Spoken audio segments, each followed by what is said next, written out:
Hello, everyone, and welcome back after 2 months to the Modcast. I apologize for this taking so long, but fucking my computer caught fire. My name is Mod Thorn, or the Eva Breeder, or Clover, or whatever my million monikers are, and today I am happy to announce I've almost finished the whole series. I am joined by my two co-hosts. Hello. Chief Mod Edgeworth, eating cereal. Searle! Thurl. Co-mod, also known as Mod Renosuke, but nobody calls me that, so we'll just say co-mod. Come on. Unless you want to. Before we Howdy, get howdy. into today's topic, I just do want to say I'm almost done Ace Attorney Investigations 2, which is the last game I have to play in the series before I'm, done. And, oh my gosh, I absolutely adore everyone in the game, and I cannot wait to discuss that game.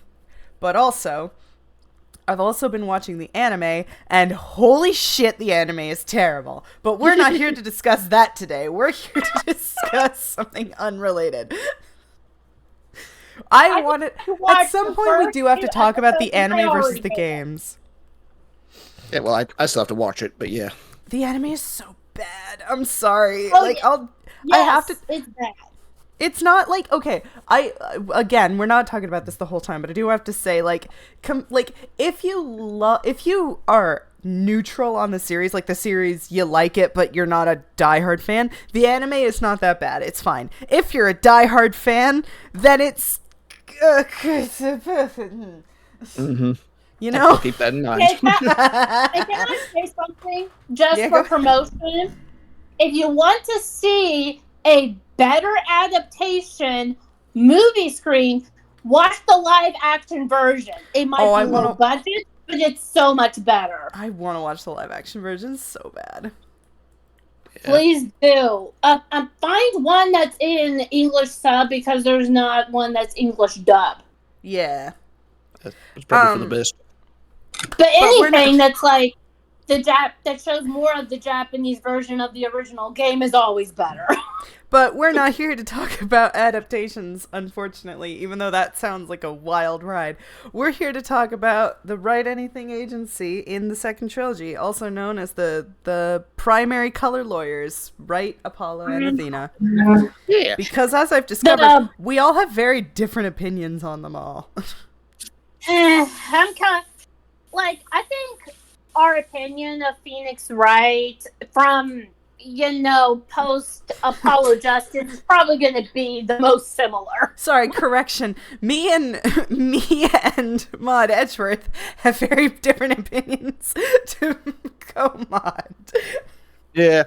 I mean, I got my gripes about each of them, but oh yeah, mostly like them. They're good protagonists, I think. So I will set the 2-hour timer, and we can start talking about Phoenix right now, because holy shit, I hate his face. Was that on purpose? You said Phoenix right now. Yeah.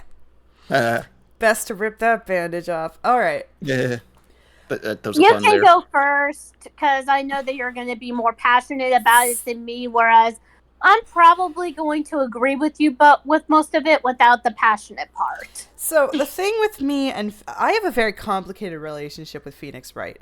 I'm trying my best to disconnect him from who he was in the original trilogy, and it's a little hard to talk about the Apollo Justice version of him while doing that. So okay. The two versions of him that exist in the second trilogy, which has now been named the Apollo Justice trilogy, don't even get me started on that. Phoenix in the hobo version is the best version of Phoenix he's ever been. He was quiet. He was manipulative. He was such an asshole. I absolutely adore him. And I think it's because I adore him that it drives me crazy when Dual Destinies comes out and they completely strip him of that awesomeness that was his hobo character. Yeah. I just want to say, I wouldn't say it was a complete strip. That didn't come out right. It was sorry. There's a little bit of hobo Phoenix left in him. The sly smile and the laugh in his Dual Destinies version. In his some of that was left over. Yeah. But in terms of his person, he is a completely new person, and makes me sad because he's such a good character in Apollo Justice because of, I hate to use the word philosophical, but the philosophical implications of what he's doing being the exact same thing that Kristoff did to him.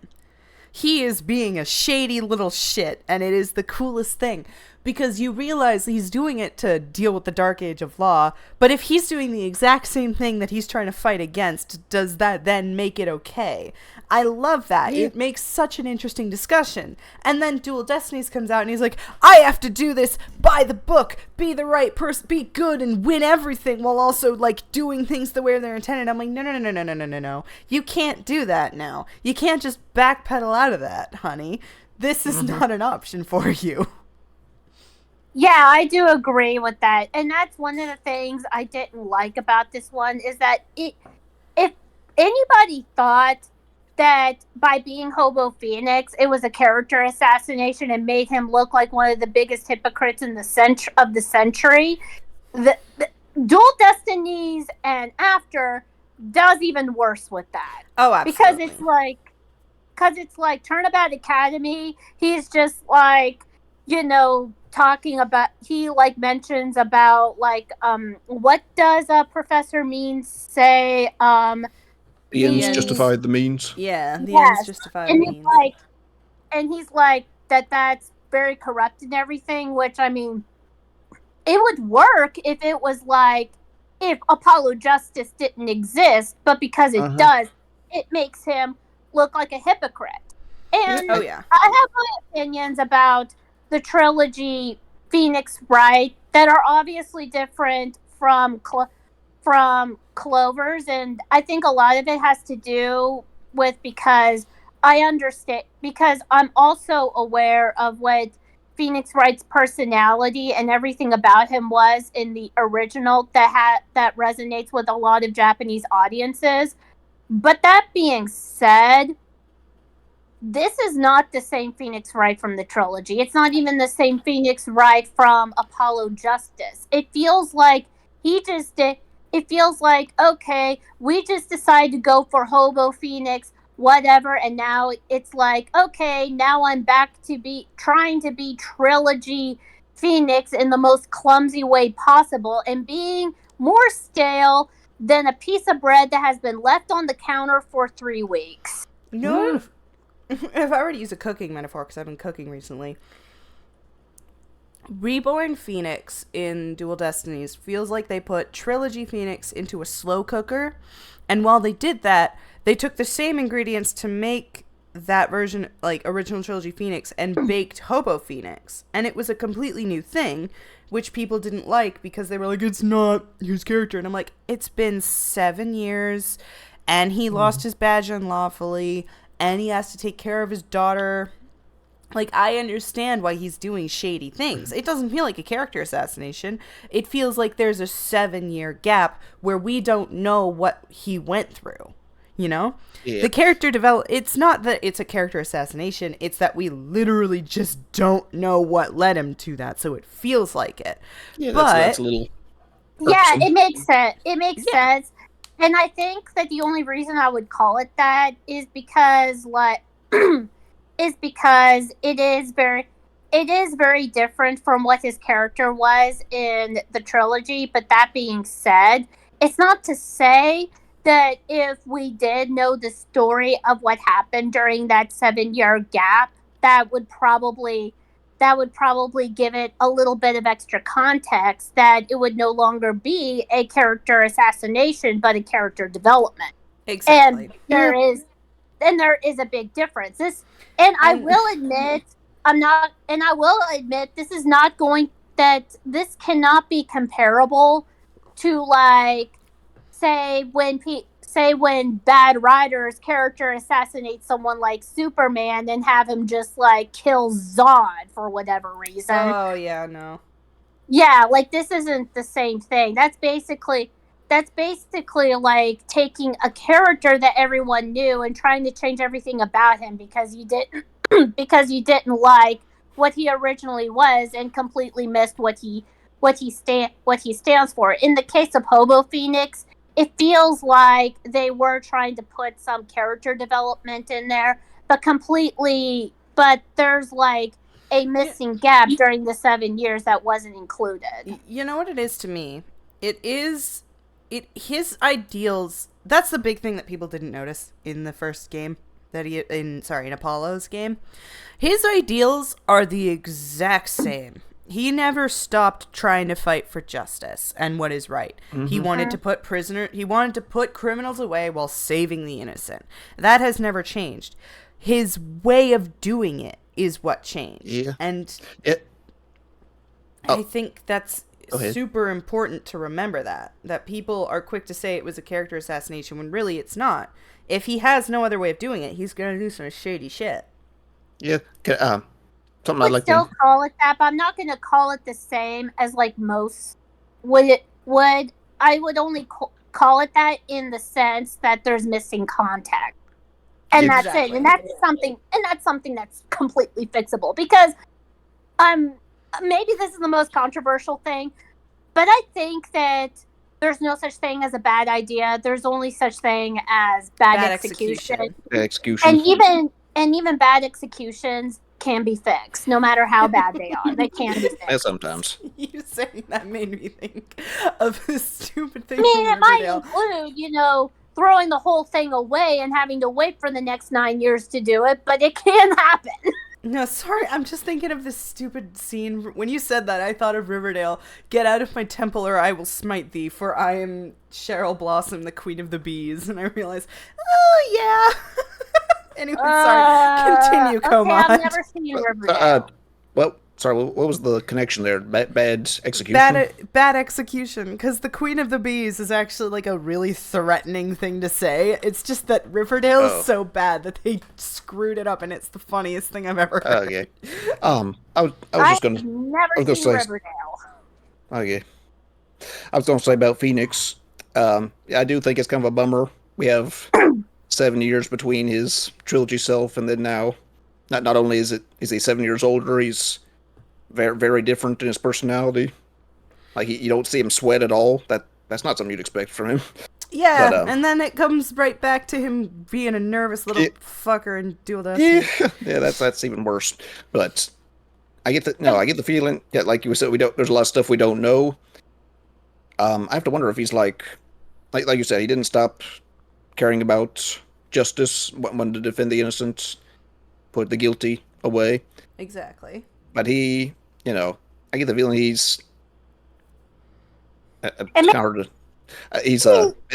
his morals aren't different, but his methods are a little bit tainted. I think he's decided I can still do the right thing, but I just need to do it a different way, or it's not gonna get done. I gotta do some not shady business, but hook or crook business. I gotta take some risks. I gotta step a few inches outside the law, or at least not outside, but outside the accepted rules. You gotta fight fire with fire sometimes.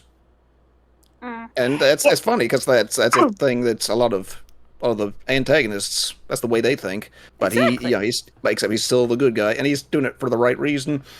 Just he's such a good character in that. But being disbarred, losing his badge because of a admittedly careless but innocent decision that he made.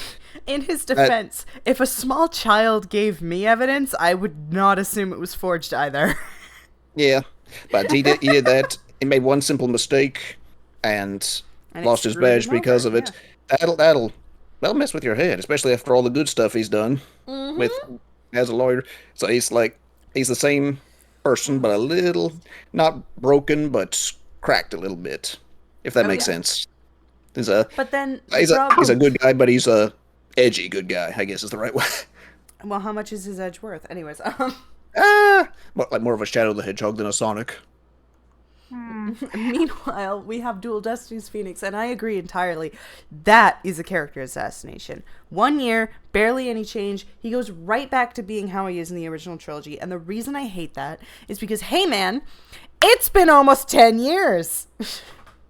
I don't care if you haven't been in the courtroom. You are a 35-year-old man with a daughter and 2 apprentices, fucking grow up, stop acting like a 4-year-old, and stop getting everyone to bail your ass out. Like, I have to wonder if the developers thought that people have missed that about them, so we're just going to bring it back for them. That's exactly what they thought, because the thing is that Apollo Justice bombed in part because of Apollo, and we'll get into that. Holy shit, do I have a lot of opinions on the fandom regarding Apollo, because Apollo is the best character in the fucking thing. Don't even at me. Can I? You can finish.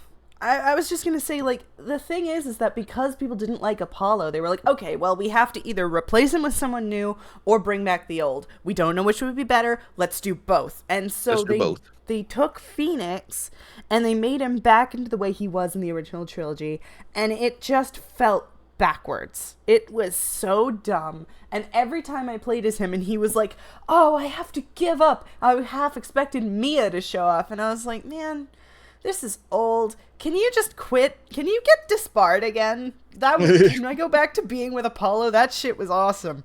Like, even Trucy is more competent than you. And it drove me nuts. Boy.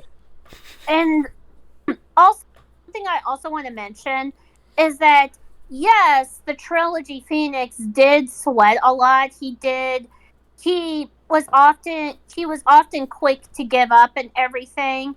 And I will say that there is a bit more context to it when you go into the original version, because there's a lot of context to, like, Japanese law and all that. Oh, yeah. Hoopla that I have researched about. But that being said, Phoenix has been studying law for how many years? Like 8 and Dual Destinies. So I have probably longer, probably so actually a decade. At this point, he should already know how to get over those hoops and bounds that he couldn't get over when he was first starting. So can't get over his nerves too. For the record, while the English version, while the localization had Phoenix always calling on Mia, originally he never even called it, because in Japanese culture, you don't just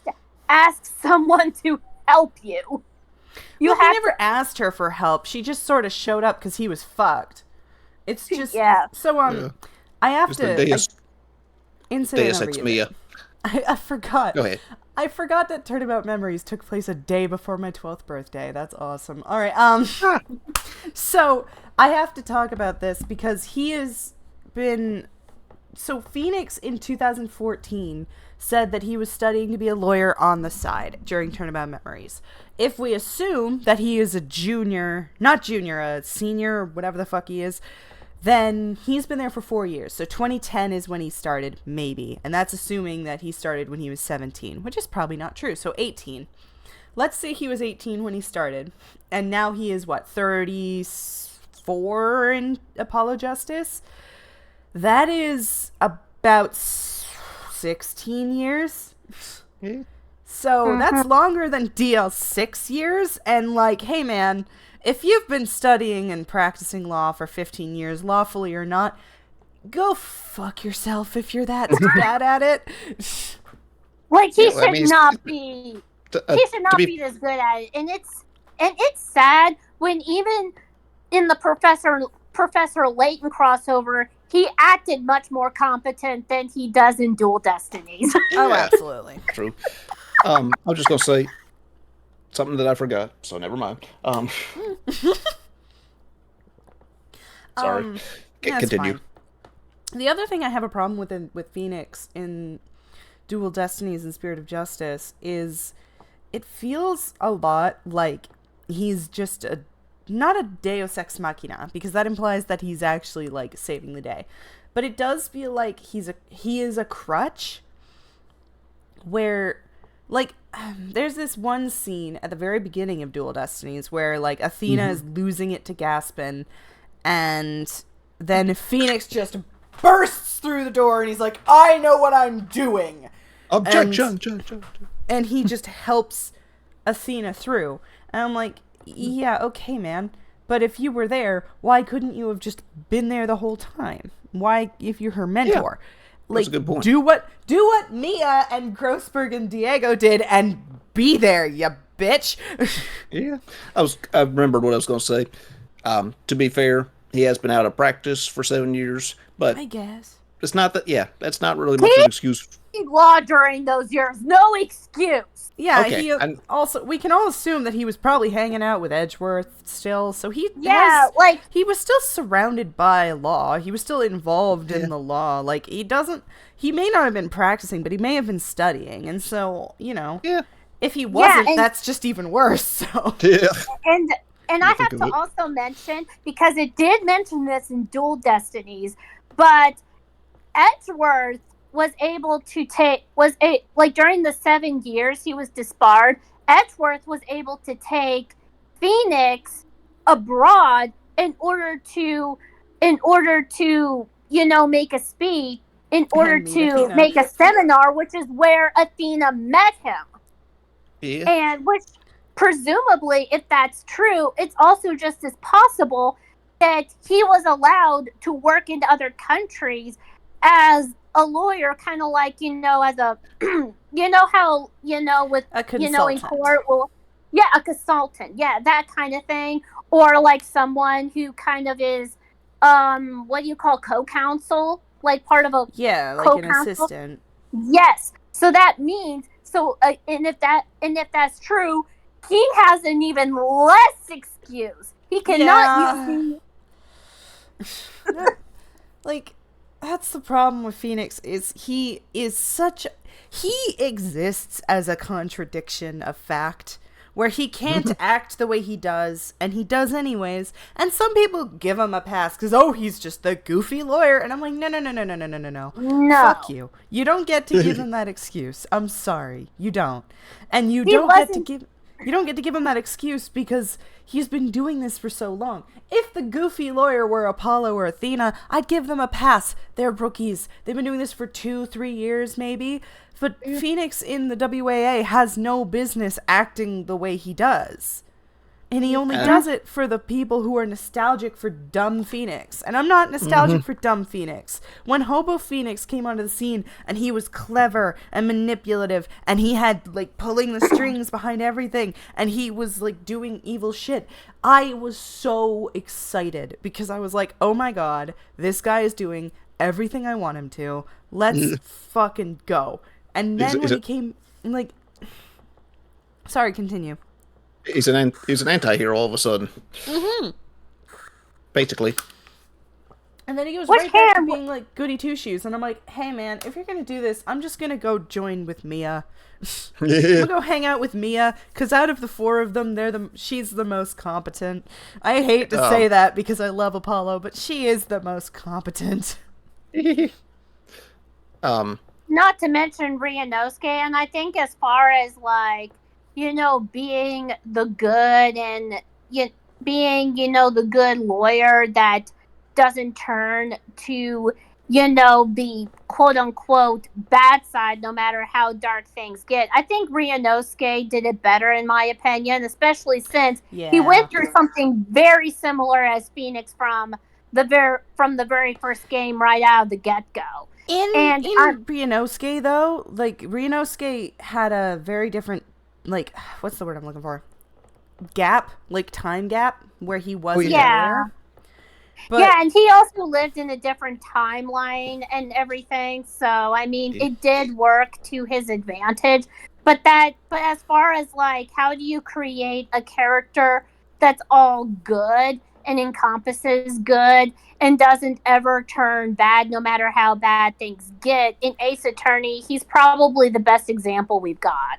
Yeah, because the only other example really is Athena, and we'll get into why I don't like Athena's super super happy, always good, never do the bad thing. We'll get into my opinions on Athena. I've discovered recently, thinking about her, that I don't like her as much as I thought. I really thought I liked her more, but looking back, I'm like, no, actually, I just really like Apollo. I'm making a frowny face right now, just so you know. I know, I'm sorry. No, it's okay. I mean, Athena's okay. We'll get to Athena later. Right. But I like her more than I like Phoenix. But I do Okay. agree. I do agree with a lot of people that, Phoenix, the best of Phoenix is when he always stands for the little guy, when he always stands to protecting the innocent from false convictions, no matter how impossible it may get. Mhm. But I think it was done better in the Professor Layton crossover, especially if you're talking post trilogy, because okay, so here's you the know thing. Here's the thing with the standing up for the little guy thing is he never stops doing that. It's just the only time he doesn't do that is when he's Feeny in the stupid pink sweater. And honestly, he does that as Hobo Phoenix. Like, he always makes sure that the right verdict is gotten. It's just that when he's Hobo Phoenix, he does it through shady means because he doesn't have a choice. But that's I'm the just thing thinking is without the shady part. I just love how weird it, like how much of a shift it was, because it definitely felt like a new era, and I think it was supposed to feel like a new era when we got into the new game. Mm-hmm. I remember just real quick. I remember I was playing, sharing Apollo Justice with my sister for the first time. She actually thought Phoenix wouldn't be in it. She thought it was just a whole new character, a whole new story. Me too. And then he showed up. She's like, "What?" Yeah, after getting over the shock of what he looks like now, she's happy. She got even more excited when he said, "Come work for me." Oh, I was not happy with that interaction between them now. Yet nowadays it's not so great to think about, but that was pretty exciting. Like, oh, Phoenix is still in this, just in a different way. But yeah, when I was saying that, I think that Phoenix, when I was saying that Phoenix was done better, as I was meaning like without, the shadiness to it that they did because I know that a lot of people are going to think like, oh, well, I still don't like that he became that. And I say that I can see where they're coming from, and I think that it was done better in the Professor Layton crossover, especially since we have a lot of let's burn the witches who are not really witches, and this whole thing is a sham sort of scenario. Let's burn the witch! And he almost gives what's his name? Barnham? He almost gives him a knuckle sandwich. Didn't he actually punch him? I thought he actually punched him when Maya died. He Spoilers. almost did. He almost did. He was By the way, he was shaking his fist. I want you to know just how happy it is that you keep talking about the Professor Layton crossover, because every time you do, I look at my profile picture on Discord, which is of the new Layton game that's coming out, and I get excited all over again. It's the best Phoenix Wright game, honestly. It's pretty damn good. As a Layton fan... Go ahead. As a Layton fan, I disagree, but as an Ace Attorney fan, I also disagree, but that's only because I'm a Dahlia simp. Anyways, we're not talking about that. Good. I actually didn't. It's kind of embarrassing. I mean, I've never been. But before now, I wasn't really good at picking up on name puns. But I didn't realize Zacharias Barnum is supposed to sound like Burnham. Yep. That's where his name came from. Like, Zachy. No, Zachy boy. No, like, if we're using the crossover, which I think that is where Phoenix is at his strongest. There's no Maya to back him up. There's no Mia, to back him up. Maya is there, but she's more of just the comic relief, just like Luke is. He's the only person I'd say he's genuinely not smarter than is my boy Layton. Like, he seems to be on par with everyone else. He seems to be understanding it the way he's supposed to be, which is good. Mm-hmm. But then there's Layton, who's always 8,000 steps ahead of everyone. Yeah. But that goes without saying. It's like having a crossover with Superman and Batman and saying that the smartest one is Batman. It's like no sense. I love that even in 2023, we're still making fun of Batman v Superman. I'm mostly in the dark about those, but the only thing I know about it is Batman somehow managed to kill Superman, which is like, nah, bro. Wait, what? No. No, he would never kill Superman. They might disagree on a lot of things, but they would never kill each other. It's not even just a thing of he wouldn't morally do that. It's also the fact that I'm pretty sure he fucking can't. Well, not only that, but the only Superman versus Batman I will ever recognize is the one from The Dark Knight Returns Part 2. Civil War did it better. Civil War was Marvel. I know, I'm making a stupid joke. Okay. Because I think they came out the same year. Well, yeah. They came out the same year, and they're both about hero versus hero. Have you ever seen The Dark Knight Returns Part 1 and 2? Not The Dark Knight Rises. That's a different movie. I'm talking about the only Dark Knight movie I've seen is the one with the two boats. Yeah. I'm look for the animated Dark Knight Returns Part 1 and 2. Watch them. It has the best. Because if I was to say whatever Superman versus Batman, that has the best one yet. We got wildly off topic just now. Yeah, I was going to say, I'm basically just a spectator right now. I'm sorry. That's fine. I'm just I'm just learning most of this for the first time. My,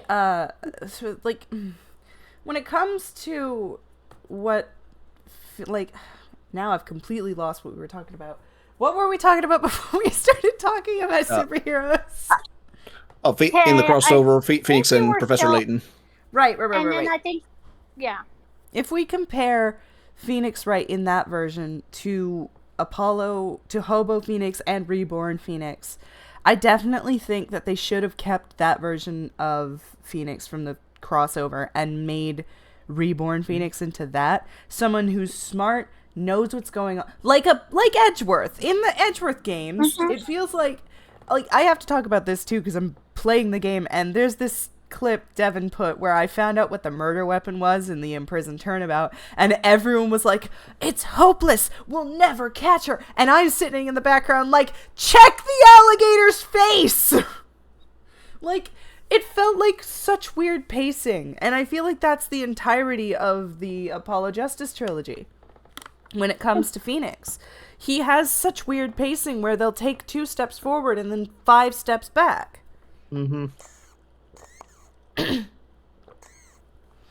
Yeah. I wish even if they did have to give him back his badge, I wish they had just kept him as a background character rather than having him as an important one, because I don't like him as an important character. I like him as a friggin' shoot, sorry, I just aspirated.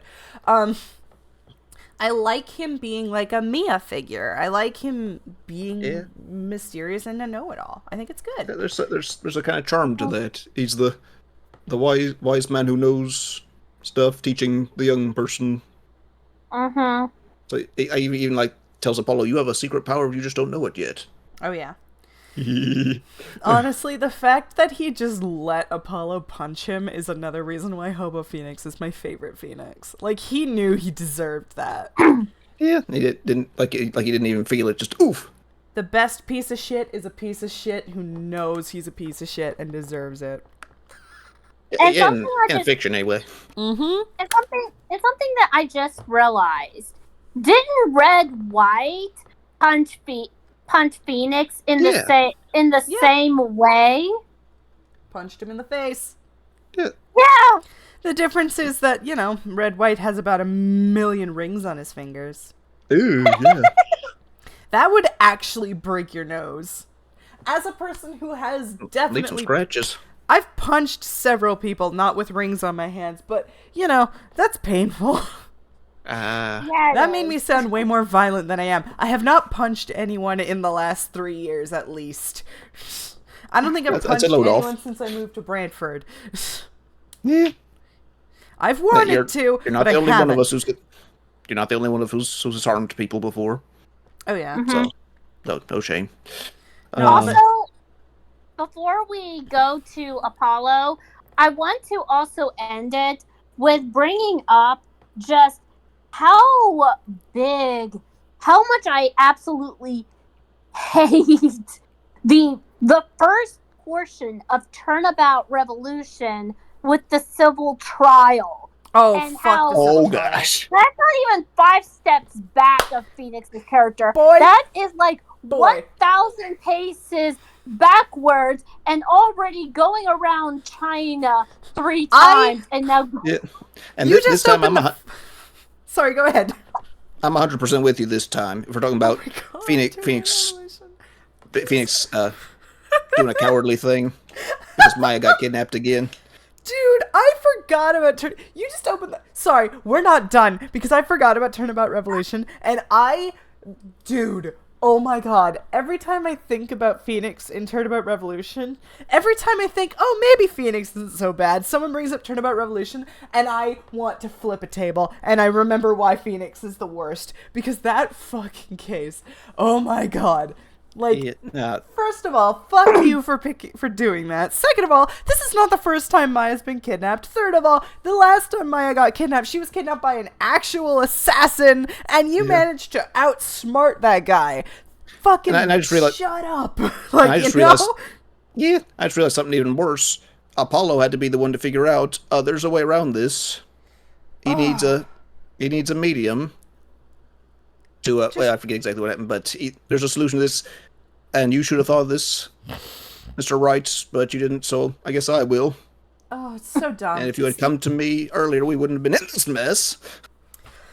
It's a bad case. It's the worst case. I guarantee you that it's the worst case in the whole series. And I have played... More or less. Like, I genuinely don't think there's a worse case. Turnabout Revolution goes on too long, ruins it completely makes Phoenix irredeemable. No matter what, no matter how many other... If they make an Ace Attorney 7, there's no fucking way to fix Phoenix's character after that. I don't fucking care. Yeah. They better fucking keep him in, like, Europe. I don't even care if Athena is the only lawyer. If we lose both Apollo and Phoenix, I don't even care as long as Phoenix is gone. Like, oh my god, that case has completely ruined Phoenix's credibility.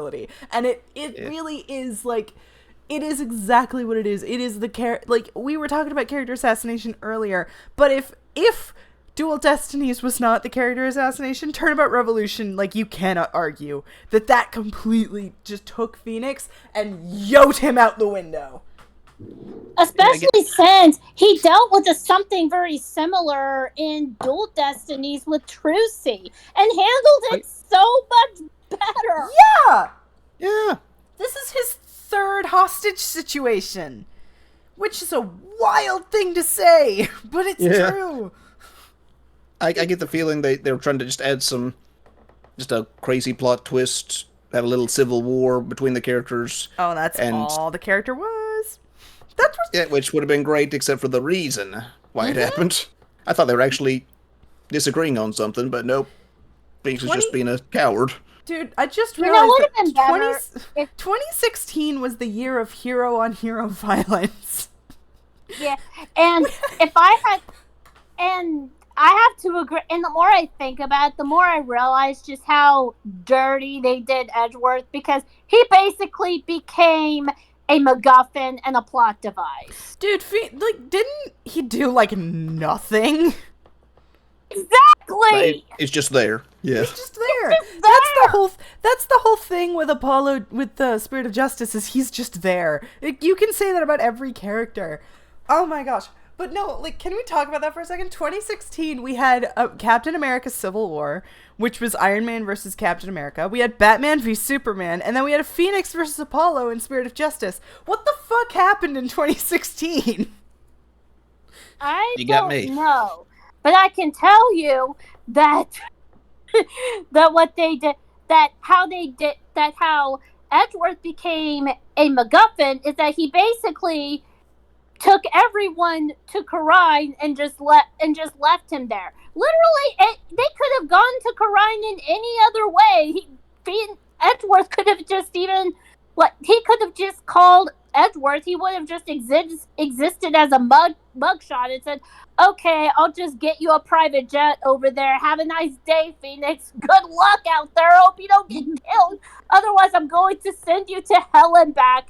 But no, he has to be there with them, and he has to just be that, and he has to just stay there just to give Trucy a reason for why she even showed up in the first place. It's literally just pure fan service. It's pure Pretty fan much. service, and it's the worst. I hate fan service. I've been over this. Like, if fan service has a purpose, that's different. I love fan service with a purpose, but if it doesn't and it's just there because the fandom likes the character, I feel like death. You know, I am like, man, shut the hell up.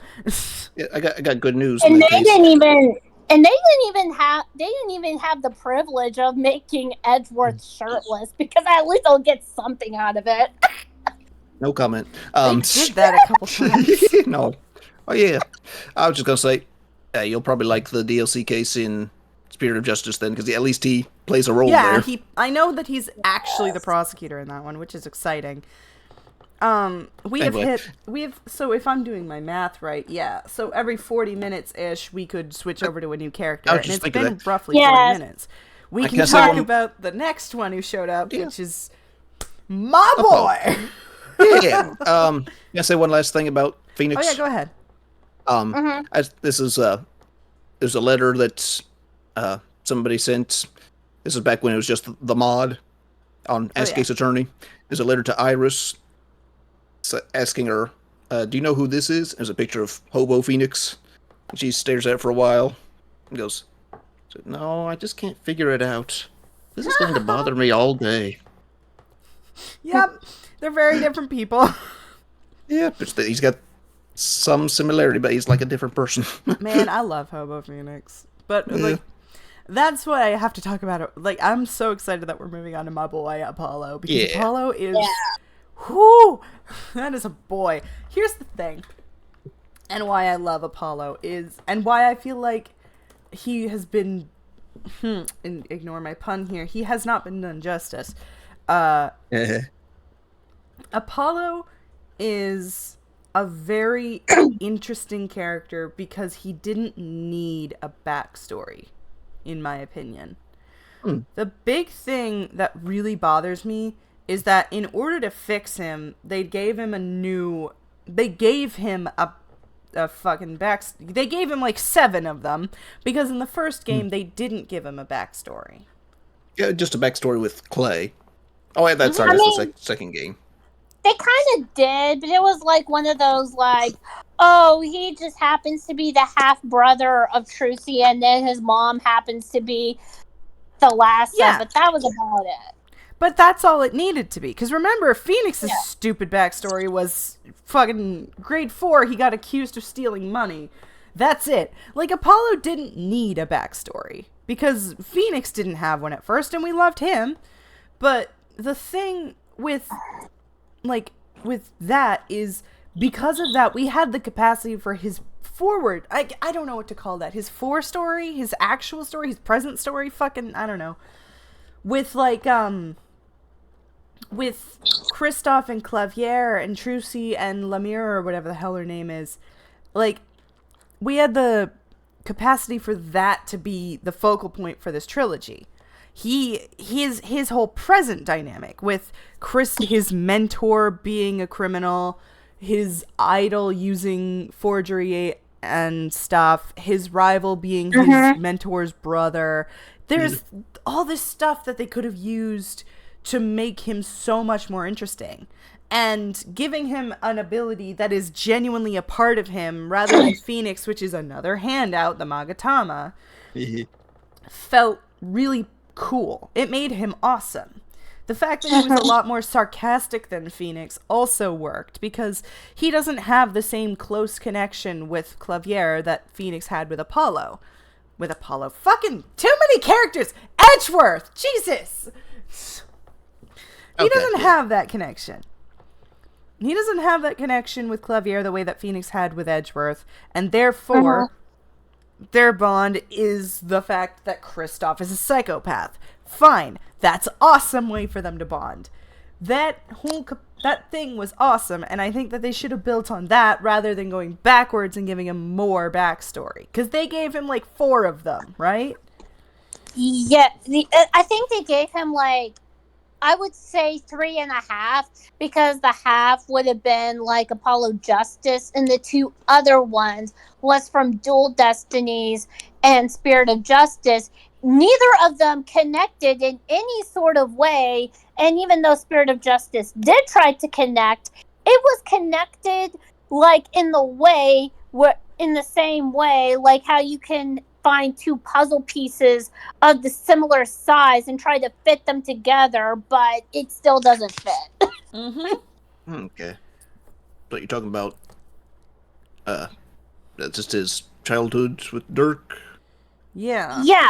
And how does the whole like, oh, Apollo's father was burned in a fire accident or something, and then Dirk saved him or something? It's like, okay, first off, where is Thalassa Lamoir, whatever she's called? Like, where the hell is she? I guess she's out doing stuff. I don't know. Like, you would think that she would have been in that building with her hubby, but I don't know.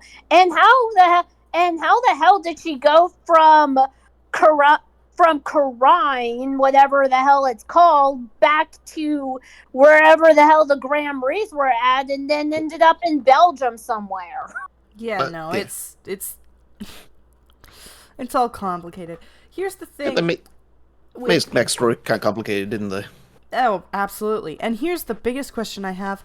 Why does he have to be related in any way to the characters in Karahine? Because here's the simple thing. Apollo, when push comes to shove, is a good person. If Phoenix was like, hey man, we need your help in Karahine because things are falling to shit, Apollo would probably be like, well, that's fucking weird, but sure, I'll come and help because that's who I am. Why does he have to be obligated because he's related to these characters? Yeah.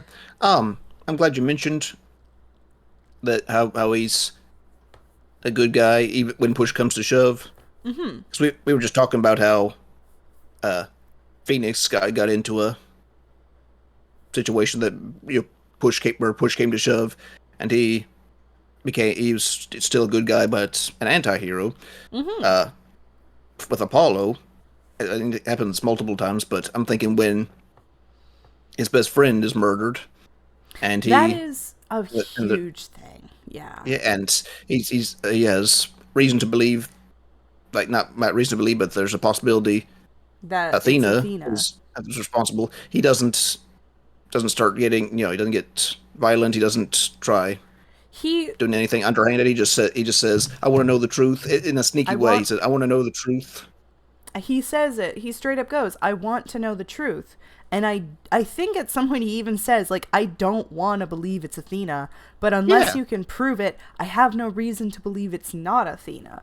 And I think that's so valid. It hurts me as a person because those are some complicated ass emotions he's going through right there. Yeah. And sorry. Another thing. Oh yeah, he's not. Yeah. Okay, I'm done. And another thing is that, am I the only one that notices that Ryunosuke doesn't have a backstory? Oh exactly. Yeah. That's the other thing. Exactly. Ryunosuke doesn't have a backstory, and I feel like they could have done the same with Apollo. It works. It just works. I don't see why everyone has to have a backstory. That's something that it bothers me. Like, the other thing is everyone else has a tragic backstory. Why? Look, I'm gonna say it. Even as a teenager, I liked the tragedy. I liked dark stories. Don't go looking at my old role plays. I did some dark shit. I'm into the dark story. I'm into the dark stories. But do they all have to be dark? I'm gonna briefly go a little bit off topic and talk about a similar thing with a show that I just watched that I'm mad I like, the new Total Drama series. There is a character in it named Hezekias, I believe is his full name, but he goes by Z. And in one episode, Z just he gets bitten by a shark, and he comes out of the water, and his leg is missing, and everyone else is freaking out, and he's just chilling, and he's like, oh, that was probably my favorite. Then the shark, has a thing, and he pukes up what is a prosthetic leg. Oh. Two things. One, dude immediately is like, why didn't you tell us you had a prosthetic leg? And he's like, the same reason you didn't tell me that you didn't. Because it doesn't fucking matter. And I'm like, hell yeah. But then Z proceeds to say, oh, everyone wants to know how I lost my leg. I was actually born like this. Dude, the amount of Devin and Phoenix and Nye can all attest to this. I think I screamed in excitement when he said that. Because it's so simple. Doesn't have to be tragic. He was just born like that. Awesome. That's cool. Why do you have to have a tragedy? That's the same thing with Apollo and Ryunosuke. You don't have to have and Athena, but we'll get into that later. Oh boy. You don't need a tragic backstory to be interesting. You just need to be a cool character, and that's what Apollo is. Can we please just have him be chill, you know? Yeah, that's one thing I liked about him. Gotta say real quick. And if you are going to give a character a tragic backstory, so to speak, can we not kill off the fathers for the fathers that exist. Mothers too. It's going to be gender neutral. Like, no parents die. Hashtag stop the orphans. Yeah. Orphanizing. Anyway, sorry. Komad has something to say. Sorry. I can get into that. I mean, go ahead. Sorry. Yeah, I forgot. Sorry, I'm been doing a lot today, so kind of worn out. Don't worry, I'm tired too, so I'm like running on like fumes right now. Like, stop the whole parent siding. Stop making orphans. We have too many of them. We have enough orphans. Yeah, you were saying a while ago how Barak having his brother killed. Okay, I can go with that. That's not the same thing. Maybe having a best friend who was killed. All right, fair enough. But please stop with assassinating the parents. All right, can I continue? Yeah, go ahead, Komad. Yeah. Thanks. You were talking about how Apollo's cool, or he's not a super macho guy, but he is just kind of like Sonic the Hedgehog saying, "Yeah, I know what I'm doing." He's a 90s twink, yes. A lot less nervous than... Seems a lot less nervous than Phoenix. He doesn't let it show as much. When he sweats, it's more because he's bummed out or rolling his eyes or something. But I like his shtick, the cords of justice, cords of steel. Love that. My name's Apollo Justice and I'm fine. I love that so much. Yeah. Also, his hairstyle is weird like Phoenix's, but a little bit less so. I'd say. I love it. I love him so much. Slightly more normal. Also, I forgot to mention, he's the one who looks the most like me, I think. Yep. The brown hair and the... Man, handsome face. I love him so much. He's not big and imposing. He's a small man. He's a short, small man who just does the right thing. He has big, bushy eyebrows. He's got a sarcastic-ass personality, and I love him so much. They decided to make him tragic. Yeah, he's less... Another thing, he's less corruptible, or at least less influenced than Phoenix.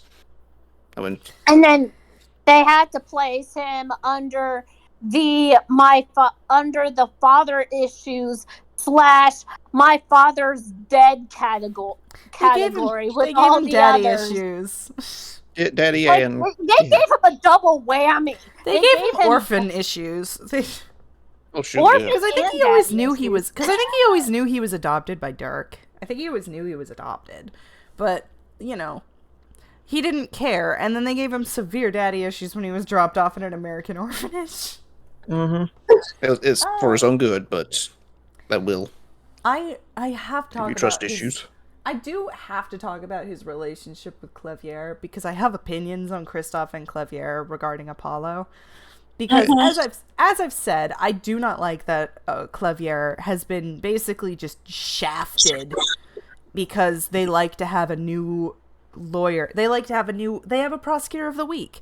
And that's fine. I think it's cool when we have a new prosecutor. I think it's annoying that we're running out of personalities for them, but it's cool. Yeah. But he's just Prince. I do wish that Clavier had the Edgeworth treatment where he was in each game. He had importance in each game. He was not just there, because a lot of people like to say that Clavier is the Edgeworth rivalry for Apollo. And I'm like, no. Because in order for that to be a thing, they have to interact more than once per game. And Clavier's not even, like, fuck the shorts. We're not talking about the shorts. Clavier is not even in Spirit of Justice. I refuse to acknowledge the Rafa short because fuck Rafa. Okay. So those two don't ever interact, but I feel like they could have such an interesting dynamic. Because on one hand, they are very different people. One of them's a pretty boy fop that I love. The other one's a sarcastic lawyer that I love. They're both very weird and different, similar to how Phoenix is kind of clumsy and boyish and silly, where Edgeworth is refined, rich, and, you know. Yeah. Also, Edgeworth is always teasing Phoenix, and Clavier is always teasing Apollo. Just Exactly. right off the top, calls him Air Forehead. Hair forehead. And that's just his nickname now. Air Force. What is Polly short for? I don't know. He was just born like that. And also, Good can one, I say good one. something? Because like Clover, didn't you say that that there were people that were saying that Clavier was basically Apollo's Edgeworth? Yeah. I do agree with you. That isn't Clavier. The game tried to made it to where it's Nayuta that does it, and to that I say, fuck you, Spirit of Justice, for doing that. Yeah, no. You don't get. Yeah. Sorry, Nayuta. You don't get to. The thing, but here's the thing with the whole thing. I think they could have a very interesting dynamic because of their relationship with Kristoff. Kristoff with Apollo really does demonstrate that no matter what, he wants to do the right thing. And the same thing with Clavier. Oh, yeah. So while they have this weird, like, okay, you're weird to me, and I don't know if I like hanging too much around you with Apollo and Clavier, they have this mutual respect of, we were both used by Kristoff, we were both abused by Kristoff in some way. We may not see eye to eye on everything, but I got your back, homie. You know? That's what I wish we'd see. And instead, because each game kind of starts with a clean slate in that trilogy, Apollo and Clavier never really get that. And it sucks, because they have such a cool capacity. I feel like maybe they tried to have something like a Phoenix Edgeworth relationship with Nayuta, but, you know. I've said not it the before. I don't know if I've said it on the Modcast, but I'll say it here. I really think that the Apollo Justice trilogy... First of all, Athena's fine, but I do wish that they hadn't introduced her, just because I wish Apollo had gotten as much love as Phoenix did. But the thing is, if they did have the trilogy continue as it did in Apollo Justice, I wish we'd seen more of the aftermath of, Kristoff. I wish we'd seen more of Hobo Phoenix doing Hobo Phoenix things. I wish we'd seen more of Clavier dealing with the aftermath of his best friend and brother both being murderers. I wish we'd seen more of Apollo and Trucy starting to bond and kind of figure out more of their similarities and maybe piece it together by themselves that they might be more related than meets the eye. I wish we'd seen more introspective present stuff like that, because it all starts with Kristoff fucking everyone over in 2019, and it continues on into 2027 and 28, where they're all sort of dealing with the dark age of law, their own hang-ups and issues, and it would just be such an interesting way of talking about the present and law and like trauma, and instead we'd go to terrorism. Yeah. Some random spy who pretending to be a dumb detective. We don't even know where he's from or who he is. Yep. Which I have to say, that's another story. Which I have to say, for the Phantom, when his character as a villain is done so horribly that I literally had to in one of my fan fictions, in order to include him in that story, I had to fix a lot of his character in order to give him a better character development and a reason to become a villain. You done did. Oh, the Phantom. He is a thing. I don't mind. Like I said, different stories, different for different time. Oh yeah. I wouldn't have minded the Phantom if it just weren't for the fact that he immediately followed what I personally think is the coolest introduction to Apollo we could have possibly had. Because Apollo introduced so many interesting concepts. The jury system being reintroduced, law being thrown into question, character, like, it was so cool. And then Phantom shows up and is like, hey, terrorism! And I'm like, okay, that's a lot of stakes out of nowhere. It's like some stakes are just too big for Phoenix Wright. I mean, you might as well tone it down. I have talked about this by myself, that the stakes in the first trilogy actually seemingly get smaller while feeling like they get bigger. In the first, I'm just going to touch on this briefly, where the first game, it's Manfred von Karma and Damon Gant. If you don't put them away, Law is going to be fucked up forever. So the stakes are huge for Law in LA. With Matt Engard... Not to mention Red White. Exactly, Red White. With Matt Engard and all that, it's throwing Law into question and making the public question whether or not they can trust Law. And if you fuck up, they can't. But if you succeed in just the right way, they can trust that Law is just. And then with the third game, those stakes don't exist because Dahlia doesn't affect everyone. She only affects Phoenix, Maya, the interpersonal thing. So the stakes have never been smaller, but they have never felt bigger because of how personal it is. And I love that. I feel like the build-up is great. And then the second trilogy, we have it starting with that interpersonal thing of Kristoff is fucking with a lot of people and doing a lot of bad things, and his arrest will help with the Dark Age of Law, but it won't stop it. Then we move on to a big, huge terrorist thing, and it's like, whoa, that's huge. And then the only way they felt they could make the stakes bigger is to make an entire country be at risk. And I'm like, all right, you have lost me. I no longer care. This is now way too unpersonal that I can care. Way too off the wall, like a James Bond kind of thing. This reminds me of a YouTube video I watched from Sarcastic Productions. I mean, check out her videos if you haven't. Yeah. Where she talked about how, rising stakes and the risks of having the dangers be bigger in your story, where the higher the slope goes, the more unrealistic it will be to your audience, to the point where it doesn't feel like anything's at stake, because everybody knows, oh, well, the world's not going to be destroyed. The hero's going to save the day. Or, okay, this is getting ridiculous. The stakes are too high. Now it's getting into parody territory at this point. I mean, Garon basically just escaped from a DC or Marvel comic. God, she's so bad. Or a bad Disney movie. I hate the fact that Garan and Dahlia are the only two main villains who are female, because they feel like the same thing in opposite directions. And honestly, every time I look at Garan, I'm like, you bitch, you can't possibly try to stand where Dahlia stood. How dare you? And here's the thing. The reason,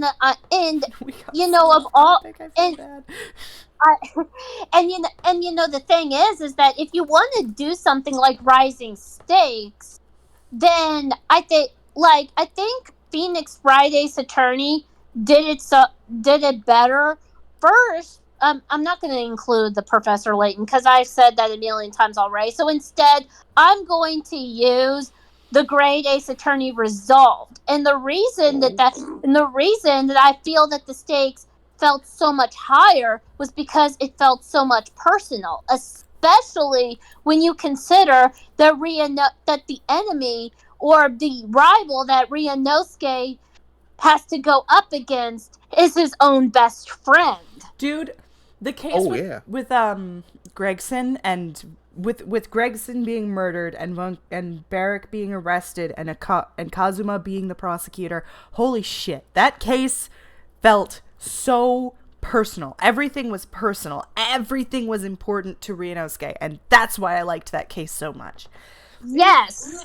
I don't feel that with any of the cases in Dual Destinies or Spirit of Justice, and that sucks because Apollo's in them, and I love him so much. But yeah, I can't.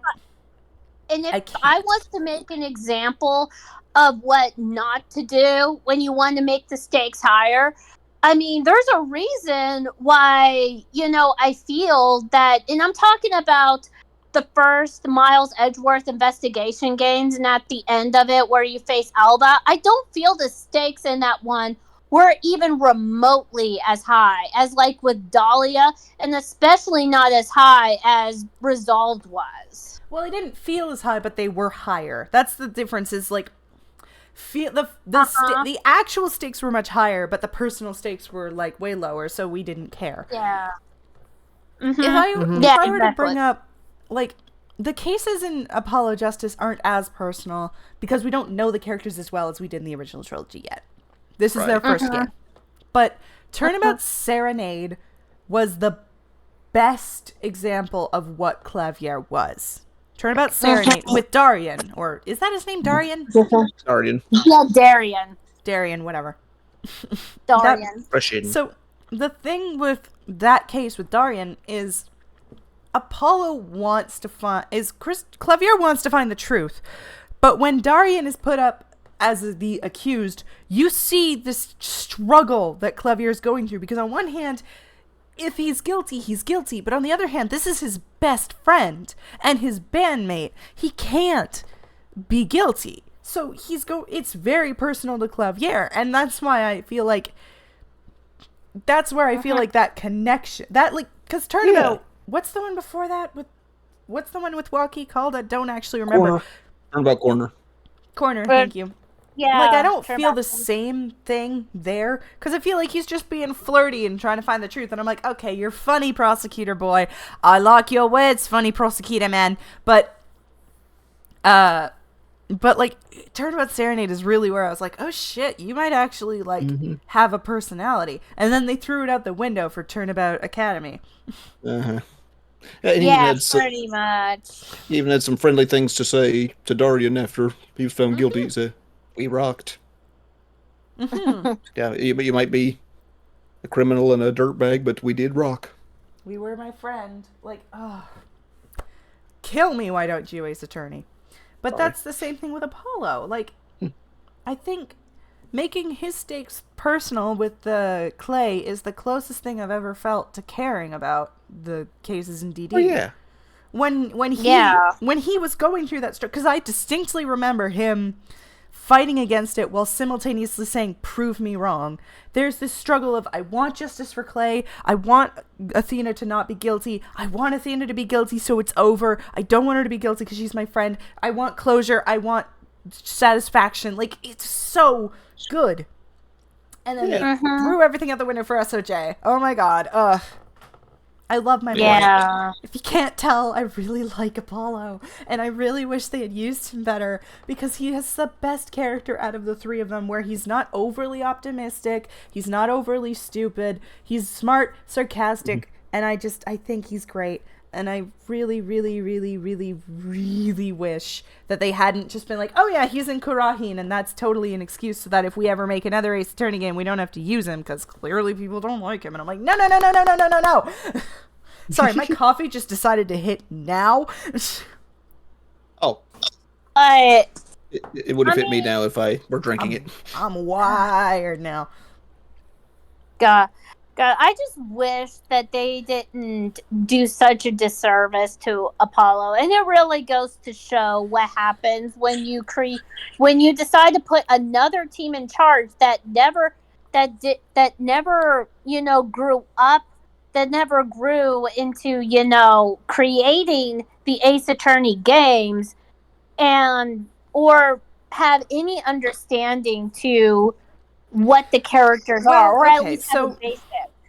So here's the thing with that. I think that's a theory, because I don't actually know whether or not it was an A-Team-B team thing. But I think what happened really was they did get the original people for the original trilogy to work on it, because people didn't like how powerful Apollo felt compared to Phoenix. Phoenix felt like someone who needed assistance because he was a rookie, where Apollo felt a lot more independent and not needing. And I feel like the reason why that's the case is because he was raised by Kristoff and not Phoenix. He was raised probably trained to be a lot more independent, and therefore he wasn't the same thing. And people wanted the same thing, which is why they did him a disservice by bringing back the same thing. Yeah, though I do know that the team who worked on the trilogy didn't work on Dual Destinies or Spirit of Justice. But they did work on Apollo's game.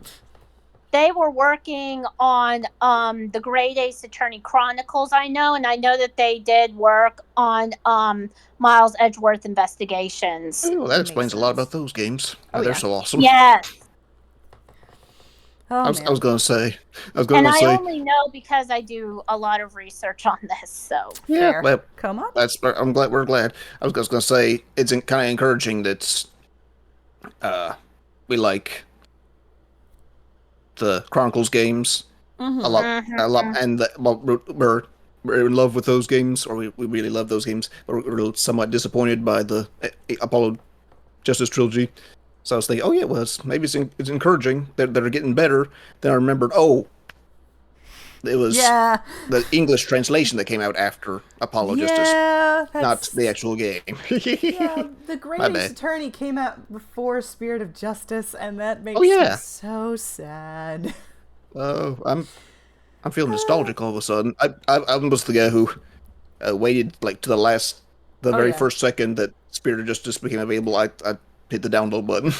Oh yeah, me too. I got it a month after it was released, and it sucks that the game sucked so bad, but Wait, I remember you liking it at the time. But... I liked it at the time, but I was also a stupid 14-year-old.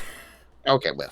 Well, okay, so here's the thing. Here's the thing with Spirit of Justice back then, and I'm going to talk about this very briefly because we have about 4 minutes before we talk about Athena.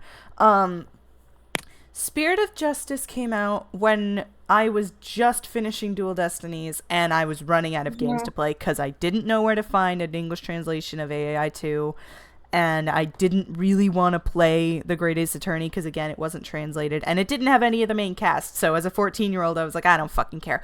So when Spirit of Justice came out, I was like, oh, I'm excited! It's a new Ace Attorney game! Yay! And then I played it, and I hated all the divination seances. I didn't really like Emma because I just don't like Emma at all, period.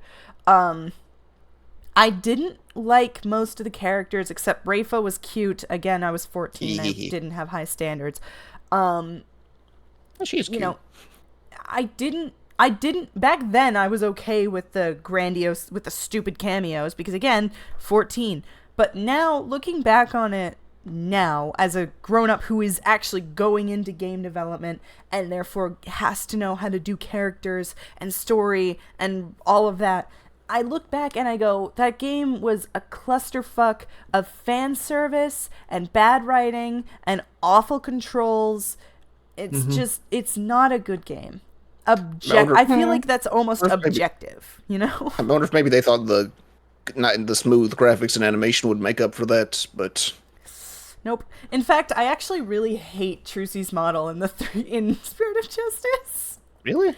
I love her. Don't get me wrong. I love her model in Dual Destinies. I think she's adorable. But I hate her design in Spirit of Justice. She looks more rigid and, bright, and I don't like it as much. I like it when she's less bright. Okay. If that makes any sense. Yeah. I liked her sprite better in Apollo Justice, the 2D game. Oh, don't get me wrong. Yeah. Her 2D sprites more emotional there. Yeah, I think she had a little bit more emotion there in Apollo Justice. I was just one other thing about her. I was just kind of glad they gave her a few words to say. Voice acting in Spirit of Justice. In Dual Destiny, she just sighs one time. Yeah. Spirit of Justice is a thing. We went on about that in episode 1. I'm trying my hardest not to do it again, but Thanks. I really people keep talking about the mythical Ace Attorney 7, and I truly think that Ace Attorney 6 is kind of the reason why I don't want there to be an Ace Attorney 7, because I just don't think it'll be good. Yeah. That's understandable. They got rid of Apollo. Phoenix is Phoenix. Athena is whatever. She could get better. But the only way that they could do it is if they can't raise the stakes anymore.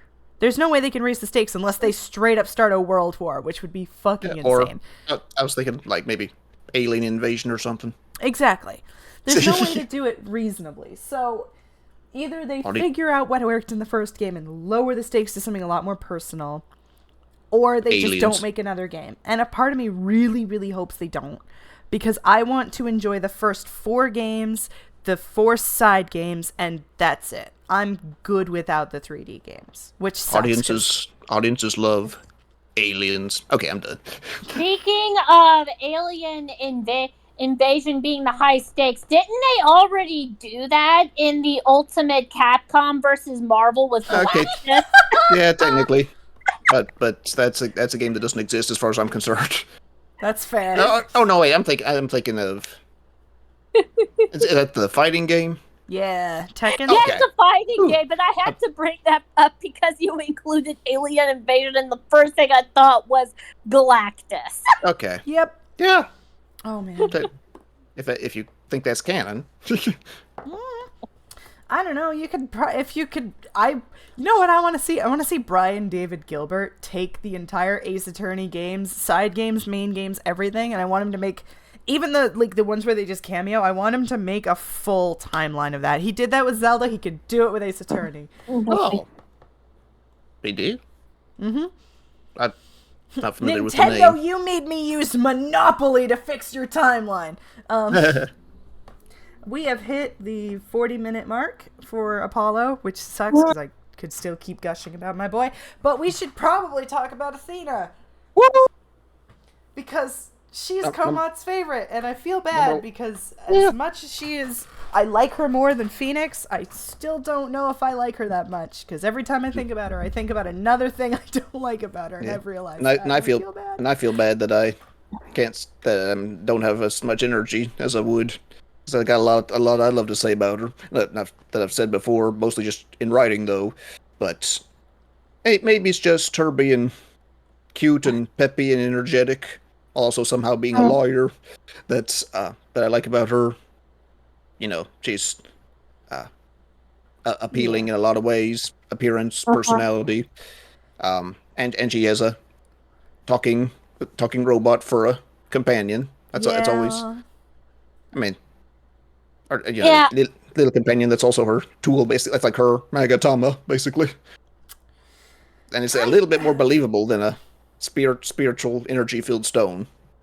And also, I kind of feel mild about Athena. Like, I don't hate her. I don't like her. I just feel like she's very underwhelming as a character. It's like, okay, when I first heard about her, I was just thinking, oh great, they're going to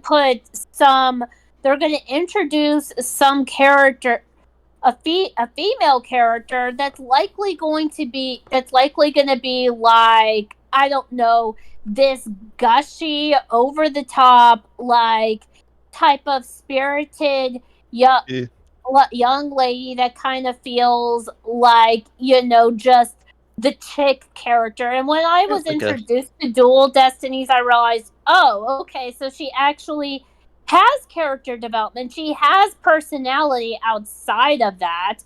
And, there's a lot, and I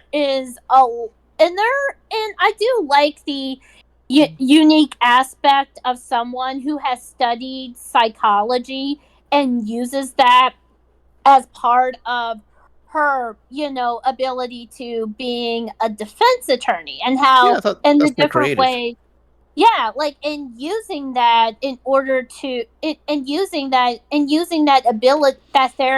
ability to, do therapy sessions and stuff in order to find the truth. It's not. It's a very unique way of doing so, and as you said, Komot, this is a very interesting way that's outside of, the magical mumbo jumbo, which nothing wrong with that, but this is just like a unique sci-fi way of doing it. And I've seen some of the old art of Athena, and it was intended that she would be like, this sci-fi type of girl that is looking to the future, and I like that sort of aspect with her. Yeah. The biggest problem, however, that I have with her is that they always it's very underwhelming how they use her. It's like, how many official cases has she done on her own? Like, and I'm not talking about like where Phoenix just goes and takes over everything. I mean, like, where she's actually genuinely leading the case without anybody having to, shove in between, shove between her and having to be her handicap. I would say it's only once, and that's just me being generous, because Oh, most of yeah. the time she needs help with almost everything. When she is a co-counsel, she seems very fine. She seems competent, but the moment she takes over, it's like, oh no, my phobia and anxiety is getting to me, and I need someone to help me. Which, as someone who does deal with anxiety due to her autism, I find that almost slightly insulting. Uh-huh. She drives me crazy so much. Yeah. I hate her. I'll say this. I can understand why some people dislike her. I think some of the criticisms a little too much, but I get, she's super peppy. She's basically a Sailor Moon kind of character. So She's hang on. Continue, sorry. She does need help a lot. I mean, she's young. She's an 18-year-old lawyer, so it does make sense, but it is still pretty annoying. And yeah, she does deal with. Sometimes she gets so emotional. It's hard to. She's more of a comic relief than a serious character. She's more like a Maya, like an assistant, than she is her own her own attorney self. Like, she doesn't even have an assistant of her own, which I see nothing wrong with that. Go for it if you can do it on your own. I mean, all the other prosecutors do a good job of doing it on their own without an assistant. But the fact if Widget doesn't count, like, she always needs someone to help her, and yet she doesn't have an official assistant. It just feels like, I'm sorry. I mean, say what you want about Phoenix always needing Maya to help him with every single little thing, but it's not even close to being comparable to how many times Athena needs help. Oh, yeah, dude. Great, I just had it and I forgot it again. Sorry. Sorry. No, it's fine. While you try to remember, I will talk about my issues with her. First of all, I'm not even going to talk about her personality at first. I want to talk about her design, because, oh my God, I just remembered, but keep going. Oh, no, go ahead. I'm going to go on a rampage about I was going to say, I remember when she was first introduced, she just appeared in previews. I remember the mod saying he didn't actually think she was going to be a main character. He thought that's fair. He thought she's going to be another co-counsel, but nope, she's at least for part of it, somehow a lawyer. A main character and one person you play as, and it's fun, but sadly, it's not the same as Phoenix and Apollo in a lot of ways. Mm-hmm. She's more of a peppy encourager, and so it's harder for her to be the. Sorry, Go ahead. That's all I have to say. First of all, I hate her design, because she doesn't look like a lawyer. She looks like a student. I have to agree. First of all, girl, tuck in your damn shirt. You're in a court of law. Somebody actually sent her a letter to tuck in your shirt. She said, "You me." First of all, tuck in your damn shirt. Second of all, don't use a side ponytail. It's already weird enough that the other two have porcupine hair. I think it's just kind of the general rule. The protagonist has to have weird hair. I guess they're not a protagonist if they don't have weird hair. But their hair is it looked like she has to put effort into putting the bow in the ponytail and the weird crescent moon thing. It feels way more effort than those two do. That's because she's a girl. 3, I hate her freaking sci-fi design. I just hate it. It looks stupid and out of place.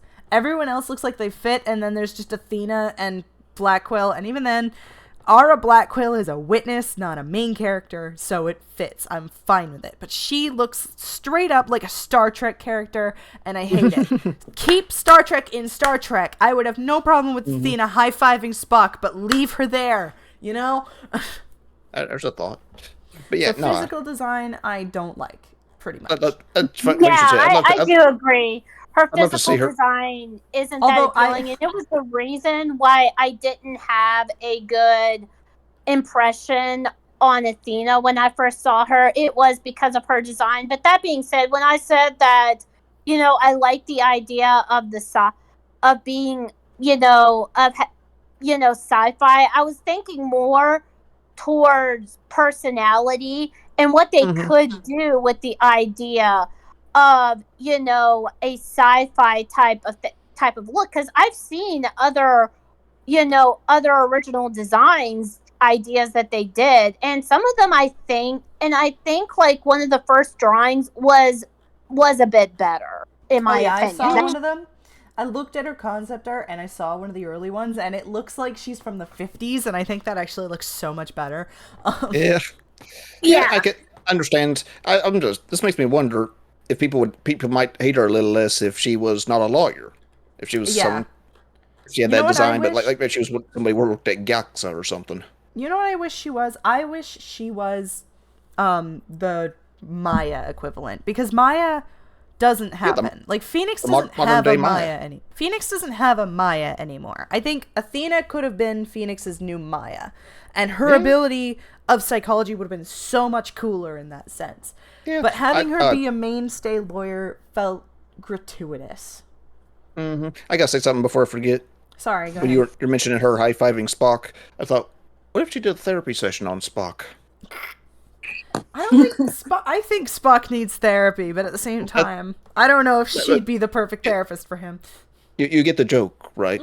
Emotion, Vulcan. She tries to use the emotion matrix on him, and it's just not working. Yeah, it's like doing it on the Phantom. I feel the opposite when it comes to what I feel should have been done with Athena. I think what they should have done, with Athena, I think they should have just allowed her to be her own, attorney, because it doesn't feel like that they're allowing her. It feels like that she's always have to be constantly babysat almost every single time. It's like whenever she goes on her own, like all of a sudden she needs help. Not even with Susato, she didn't have that much help. She was pretty much on her own. Here's the thing with Susato was the help. Here's the thing with Athena, and I'm going to do this, and I'm sorry. I have to compare her to the only other female lawyer that is in the main series, which is Mia. Mia was calm, confident, a little bit emotional, but very careful. She knew what to do. She would take her anger out on Grossberg, poor guy, but other than that, she was very competent. Her trauma didn't hold her back. It, if anything, pushed her forward, and that's how she beat Dahlia in Turnabout Memories. Whereas any time she throws her ability into question, Athena needs to be bailed out. She's 10 times as emotional, way less responsible. She feels like a teenage girl, which is what she is. But the other teenage girl lawyer is Francisca, and oh boy. Thinking about it, I really don't know which one I like less. Because on one hand, we have extreme anger violence who would actually get arrested at the first use of her whip because fucking Jesus Christ. And then this one who needs help at the first sign of struggle, which is kind of how I felt like with Phoenix, but at least Phoenix doesn't straight up go into trauma mode, you know? Okay, continue. I'll do it after you. The other thing is just the motion. I'll let Komad go on because I have to talk about the emotion matrix and why it drives me crazy. Okay. Yeah. It just seems to make sense. She's not only knows a lot about emotion, she is all about emotion. She's... Yeah, and Yeah, and I will admit that, that how they, executed the whole, like, she can hear other people's emotions Yeah. is a little awkward.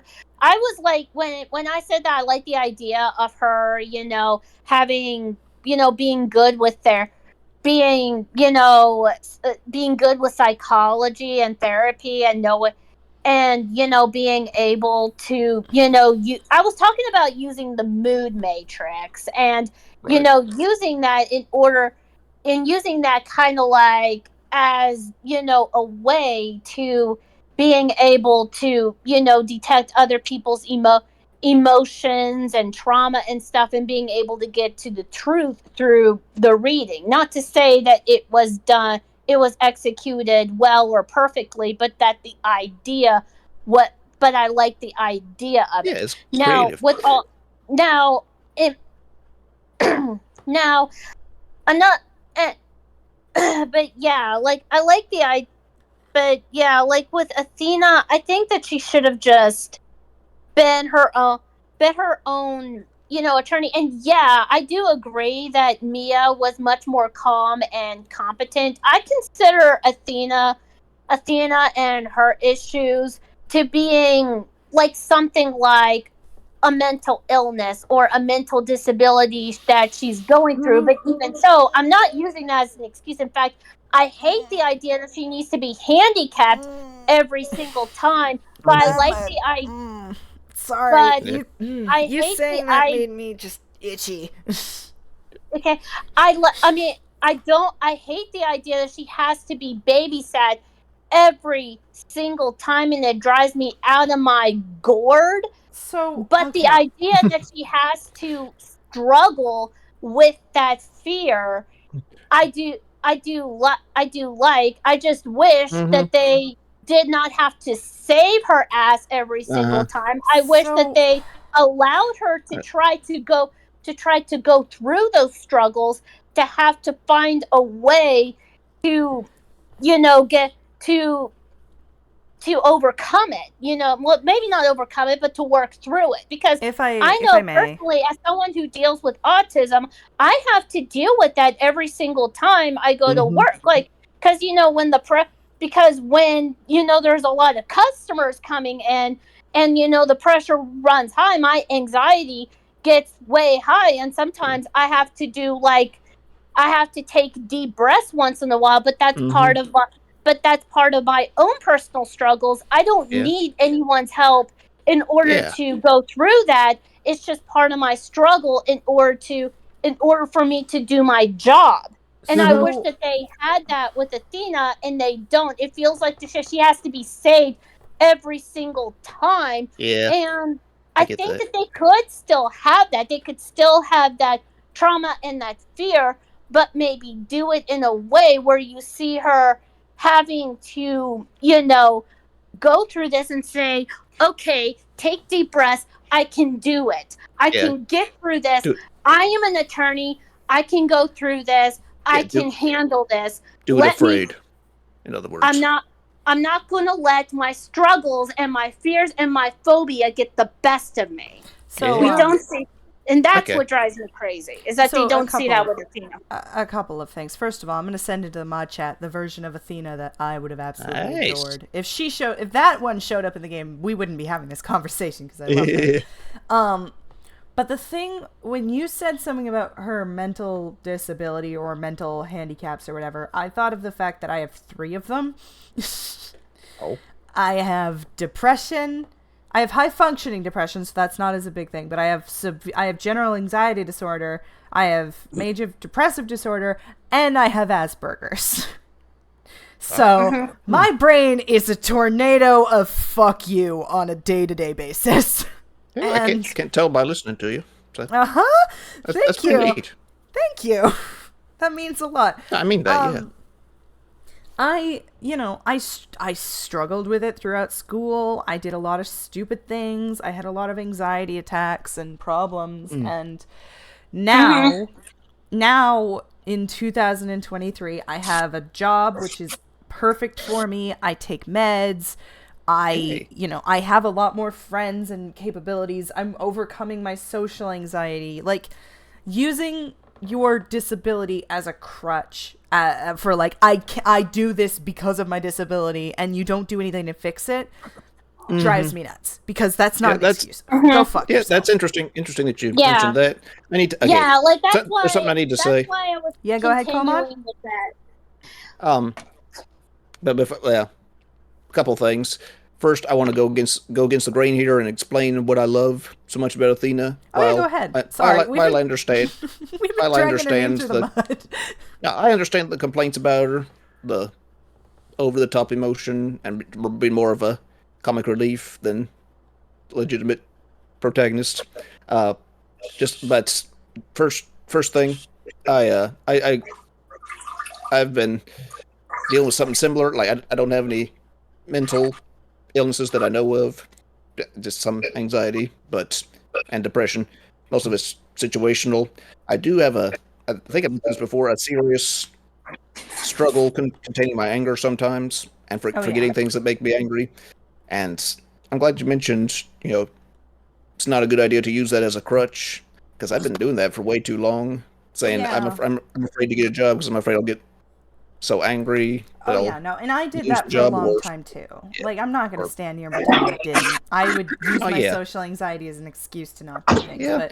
But I'm getting better at. I think I'm getting better at not doing that. Yeah. I currently have two jobs that I like a lot, 2 part-time jobs, and anyway.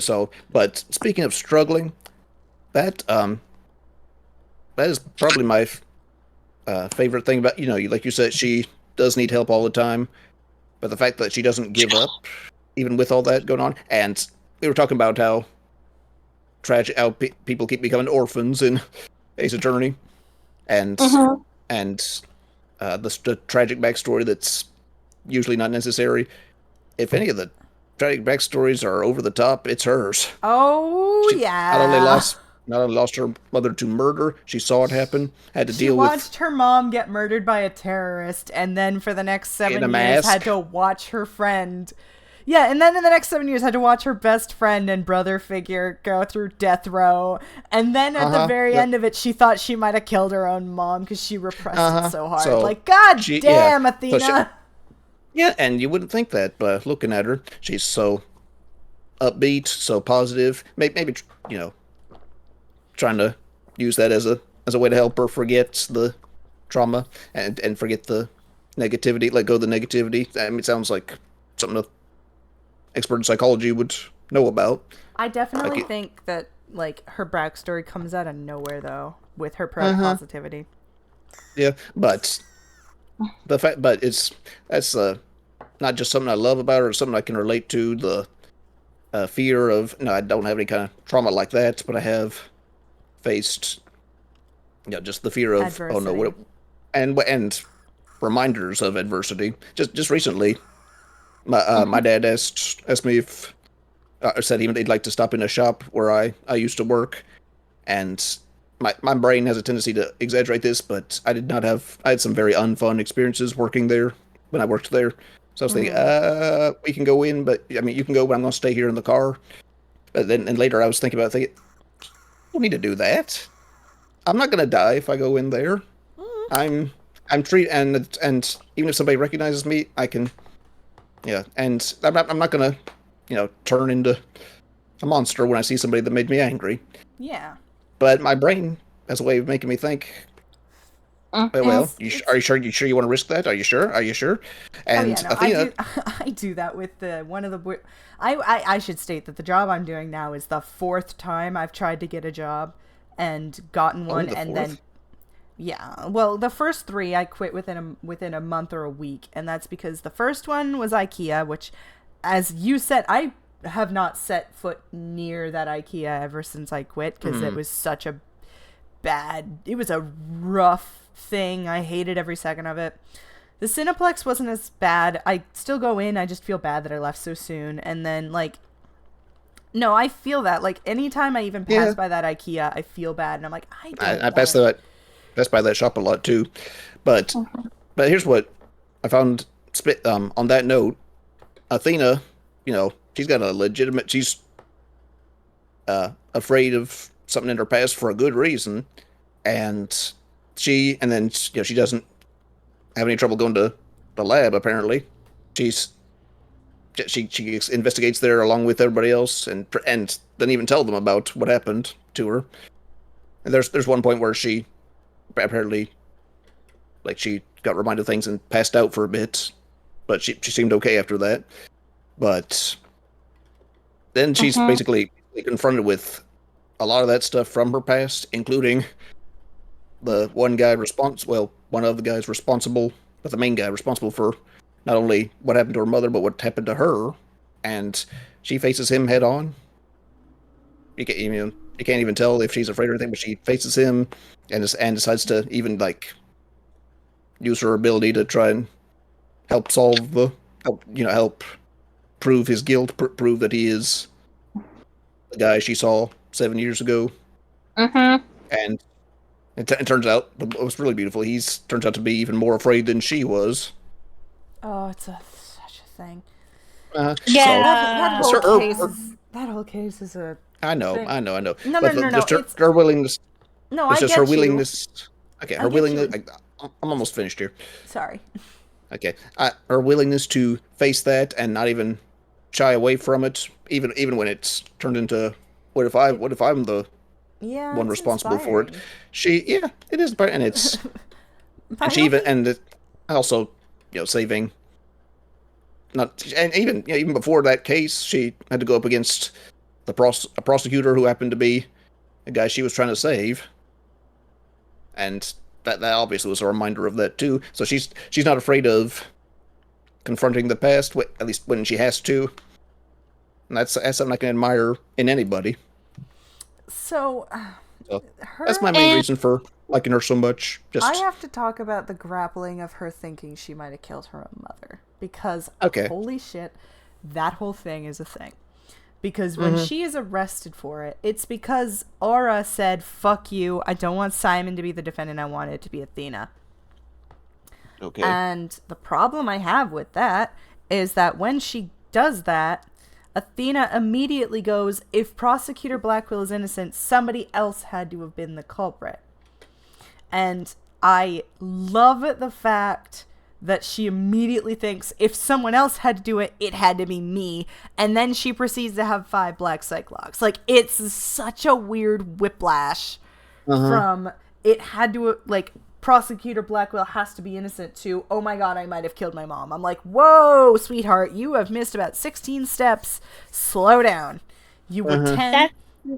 Well, it's probably hard to think clearly about what happened back then, but that's not even counting the contradiction that we have with the Black Cyclops, being that we first see them with Christoph Gavin, and now suddenly we're getting an explanation to that, which doesn't coordinate with why Christoph Gavin had them. But that being said, don't even get me started. Listen, I hate the fact that in the 4th game, Phoenix sees them on Kristoff and goes, can I even break these? And then in the 5th game proceeds to say that he can't, even though he didn't fucking try. Like, I hate that. I hate that so much. Fuck you, and your stupid Black Cyclops. The fact that they never show up again is because that they were bad, and they knew it was bad. Sorry. I just, And then, oddly enough, they do come loose for Athena. Yeah, exactly. And another thing is that, like, as I said before, like, here's the thing about, Athena, when we're talking about, like, her facing her fears, and yet she always has to be saved every time she looks like she's about to have a panic attack. Her little widget turns black for some reason. Yeah. Are we going to ignore the fact that Edgeworth goes through very similar circumstances, if not the same circumstances, and yet he's never had anyone to babysit him? He's never had anyone having to save his life except one time from a false conviction. And the moment that he did have a panic attack, but the moments he did, he had nobody to help him. And there's a reason why I relate more to Edgeworth than Athena by 1,000 tons. Yeah, I can see that. I feel bad for Athena because I want to like her. That's the Yeah. biggest thing here. You Unlike were going to talk Phoenix, where about. unlike You were going to talk sorry, about. it's just like Sure. unlike Phoenix. I just really briefly I want to say unlike Phoenix, where he's been through so little and dramatizes it so much, and I'm like, shut the fuck up. I don't care about you. You suck. With Athena, I look at her and I'm like, I want to like you so bad. Why can't I like you? Where is that disconnect that makes it impossible for me to look at you and go, yes? Like, I don't know. I don't know what the disconnect is, and I Can I really say want to know. Sorry, go Can I ahead. say something about that real quick? This might just be wishful thinking on my part, but there is that mythical Ace Attorney 7. So I wonder if maybe, they're not very good at changing characters for the better most of the time, but maybe she can become someone that's a little less cutesy and a little more serious, a little more admirable. Hope so. I hope that they make an Ace Attorney 7. It focuses either solely on Apollo because good God, they did him dirty during the last 2 games, or else they actually do a better service for Athena, because honestly, it's annoying that she that she only gets maybe one case where she is mostly on her own, and that one, even then, she needed help from Apollo in order to, not pass out in the middle of court. And I wanted to have, like, I was excited when Spirit of Justice, showed Athena she didn't have anybody to assist her. She was doing this on her own. I'm like, yes, Athena, go for it. You can do this. And then suddenly she needs Black Quill to come and save her. And I'm like, God damn it. That bugged me too. Yeah, I would like Athena to have her own game that focuses solely on her. I don't care if she has an assistant or not. Widget is a good assistant as far as I'm concerned. Like, I just want her to have her own game, be able to, lead her own trial without anybody having to save her butt. And while they can include her maybe having a mild or somewhat panic attack, that maybe show her taking deep breaths, maybe showing her find ways to overcome it. Because, I mean, if Edgeworth had to figure out a way around his own trauma, his own anxieties, his own fears of using the elevator, because God forbid he has to do that in maybe the last 2 games of the last 2 chapters of his own game. Because I know that you've seen the Forgotten Turnabout. I mean, he used the freaking elevator in that one. He did. I mean, it wasn't closed in, but yeah. No panic attack or anything. And it's like, come on, if he could do it, if he could find a way to, work his way around it, why can't Athena? That's a good question. I have to admit, that's a good question. Mod Thornton, you were going to say about the mood matrix. So we'll stop talking now. Oh, I was going to agree, by the way, entirely. If they do make an Ace Attorney 7, I agree that it should be Athena-centric, because... Well, only because if they age her up a bit, make her maybe the same age Phoenix was in the original trilogy, make her a little bit less... still make her emotional, but less extreme. I think she could be a much more relatable character. And I agree. If I see her overcome her trauma in her own way, I definitely think I'd like her 800% more. Mood Matrix. Oh my god, Mood Matrix. Okay, Magatama I gave a pass because it came out after the Mia possessing Maya thing in the first game. I was like, fucking whatever, we're adding more to this weird-ass culture, I'm fine with it. The weird-ass perception thing, I'm willing to accept only because it's an extreme version of what people already do at poker games, which is look for tells. Oh, yeah. Yeah. It's an extremity, but it's an anime game, so I'm used to extremes. I didn't realize there's a poker connection there. That's neat. Yeah, tells. That's the whole thing. I was thinking more towards Sherlock Holmes, because doesn't he do the same thing? No, but I'm willing to talk about that in a bit, because I actually love Not Sherlock. the one from the game. I'm talking about the one from the book. I know you're talking about actual Sherlock Holmes, and what he does is not actually deduction, it's induction. But I learned that in criminology, so we'll talk about that later. But the thing with the mood matrix is Athena is quoted to, quote, hear the hearts of people, right? And, like, hear their emotions via their heart because she has super sensitive ears. Uh-huh.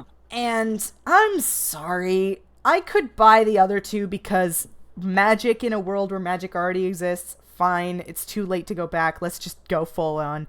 And the poker thing, cool. Fine. It's extreme, but again, anime. But as a person who has super sensitive ears, perfect pitch, and literally pretty much can't have my headphones on outside without being risk of having an extreme headache, because even the smallest sound can really hurt, I just don't like how the mood matrix is linked to hearing. I really hate it. Because, hey man, my ears hurt already. I can't hear your heartbeat unless I'm up against your chest. Literally no one can do that. The others I will pass because other people have been proven, but so according to this universe, Athena is the only person to do this. And Apollo's not the only person who reads tells, he just does it super hypersensitive. But Athena being the only one makes me think, okay, so this isn't science, this is literally just voodoo. She sacrificed a goat and now she can hear people's thoughts. Or she's an alien.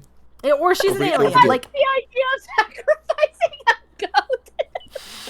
I'm glad that made you laugh. Like, I would have been fine with the mood matrix if it was just her basically reading their physical appearance. Like, they maybe get pale. Like, she reads them, like, maybe she has a goggle, like, glasses that show her, like, infrared when they're talking and they're sad, like, their temperature goes down. But having it be a heartbeat thing really annoyed me because that's not how it works. Psychology, she could very much easily tell from how they're talking, their body movement, all of that. Like, that's what's the word I'm looking for? But body language, verbal language, like that's a thing that is taught in psychology, that is taught in like business courses. So I wish they had focused on that rather than saying I can hear your emotions. I'm like, no, you can't, bitch. Shut up, sit down. Yeah. I don't think. Can I say? Go ahead. Which one are you talking? Can I? Komad, do you want to go first or Thanks. me? Yeah, just real quick. I don't think it's actually. I don't think she means the literal heart when she says she can hear her emotions in their heart. I think it's, but maybe it is. I interpreted that as she hears, like, from like their deepest emotions from the tone of their voice, like the tone of their voice suggests somebody's emotions, and she's just more sensitive to the difference in the tone. That's what I thought. She was very withdrawn, mostly due to her strengthened hearing ability being so pronounced that it gave her sensory overload when around large groups of people. Which, you know, fuck off. First of all, Let me also real quick. I remember somebody making a comic where she and Emma first met. It was before Spirit of Justice came out. Apollo introduced her to Emma. She's like, "Hi, I can hear the voice in your heart," and it was like, "What? That's not scientific." She goes, "You're not scientific." yeah, And then I love that. There's sparks between them. I don't So even. I'm glad it didn't go that way. I don't even like Emma, but I'm with Emma on that one. It's not really scientific. Technically. Okay, I think I'll go. But, when, like, speaking of, hearing people's hearts, I agree. That was very confusing. And, when the only way I can make sense of it is by having my own headcanon of how that's possible. I mean, you done dead. Like how I often have to, like how I explained in one of my fan fictions, because believe it or not, in my fan fiction Turnabout Rivals, her father is actually one of the characters who also has the same ability. But here's the difference: he doesn't have a mood matrix or anything to help him, and how he's able to hear people's emotions is based off of, the way, off of the tone or the vocal cords, and how they're able to speak, and how how their vocal cords will change based off of emotions, much like a radio signal. And Uh-huh. and I think that had they explained it in that way, maybe even showed some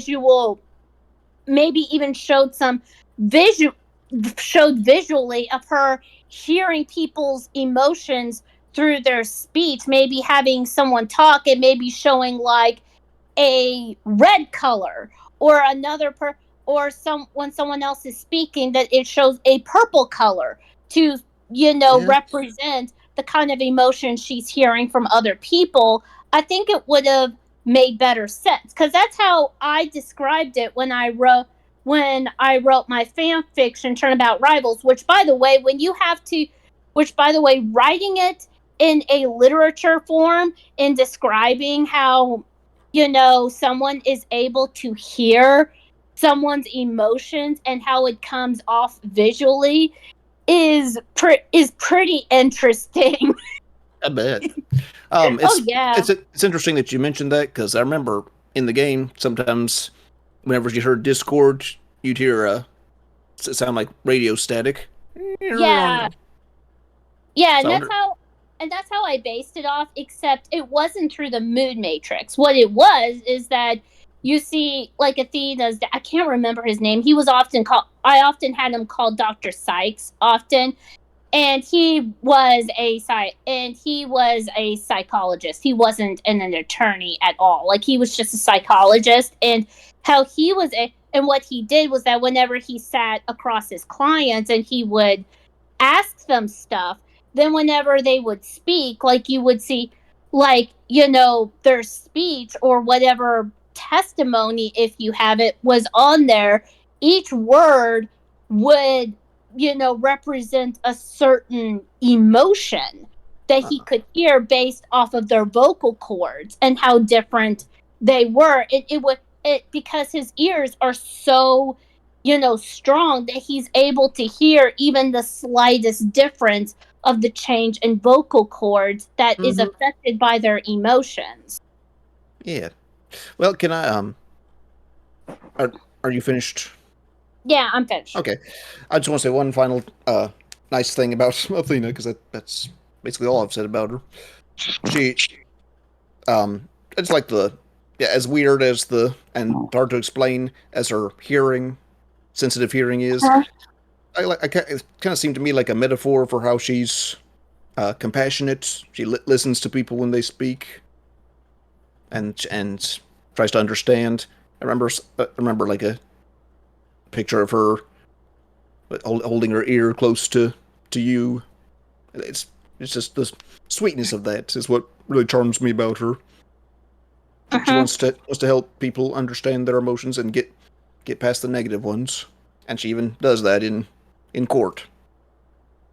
Yeah, so. And I mean, I don't dislike her, and I don't love her either. I think I kind of just have a more middling feeling about her. Like, she's just like sometimes I'll say that, oh yeah, I like her, but it's kind of in the same way, like how I say that like how I would like someone, how I like somebody, like, I don't know, what's a good example?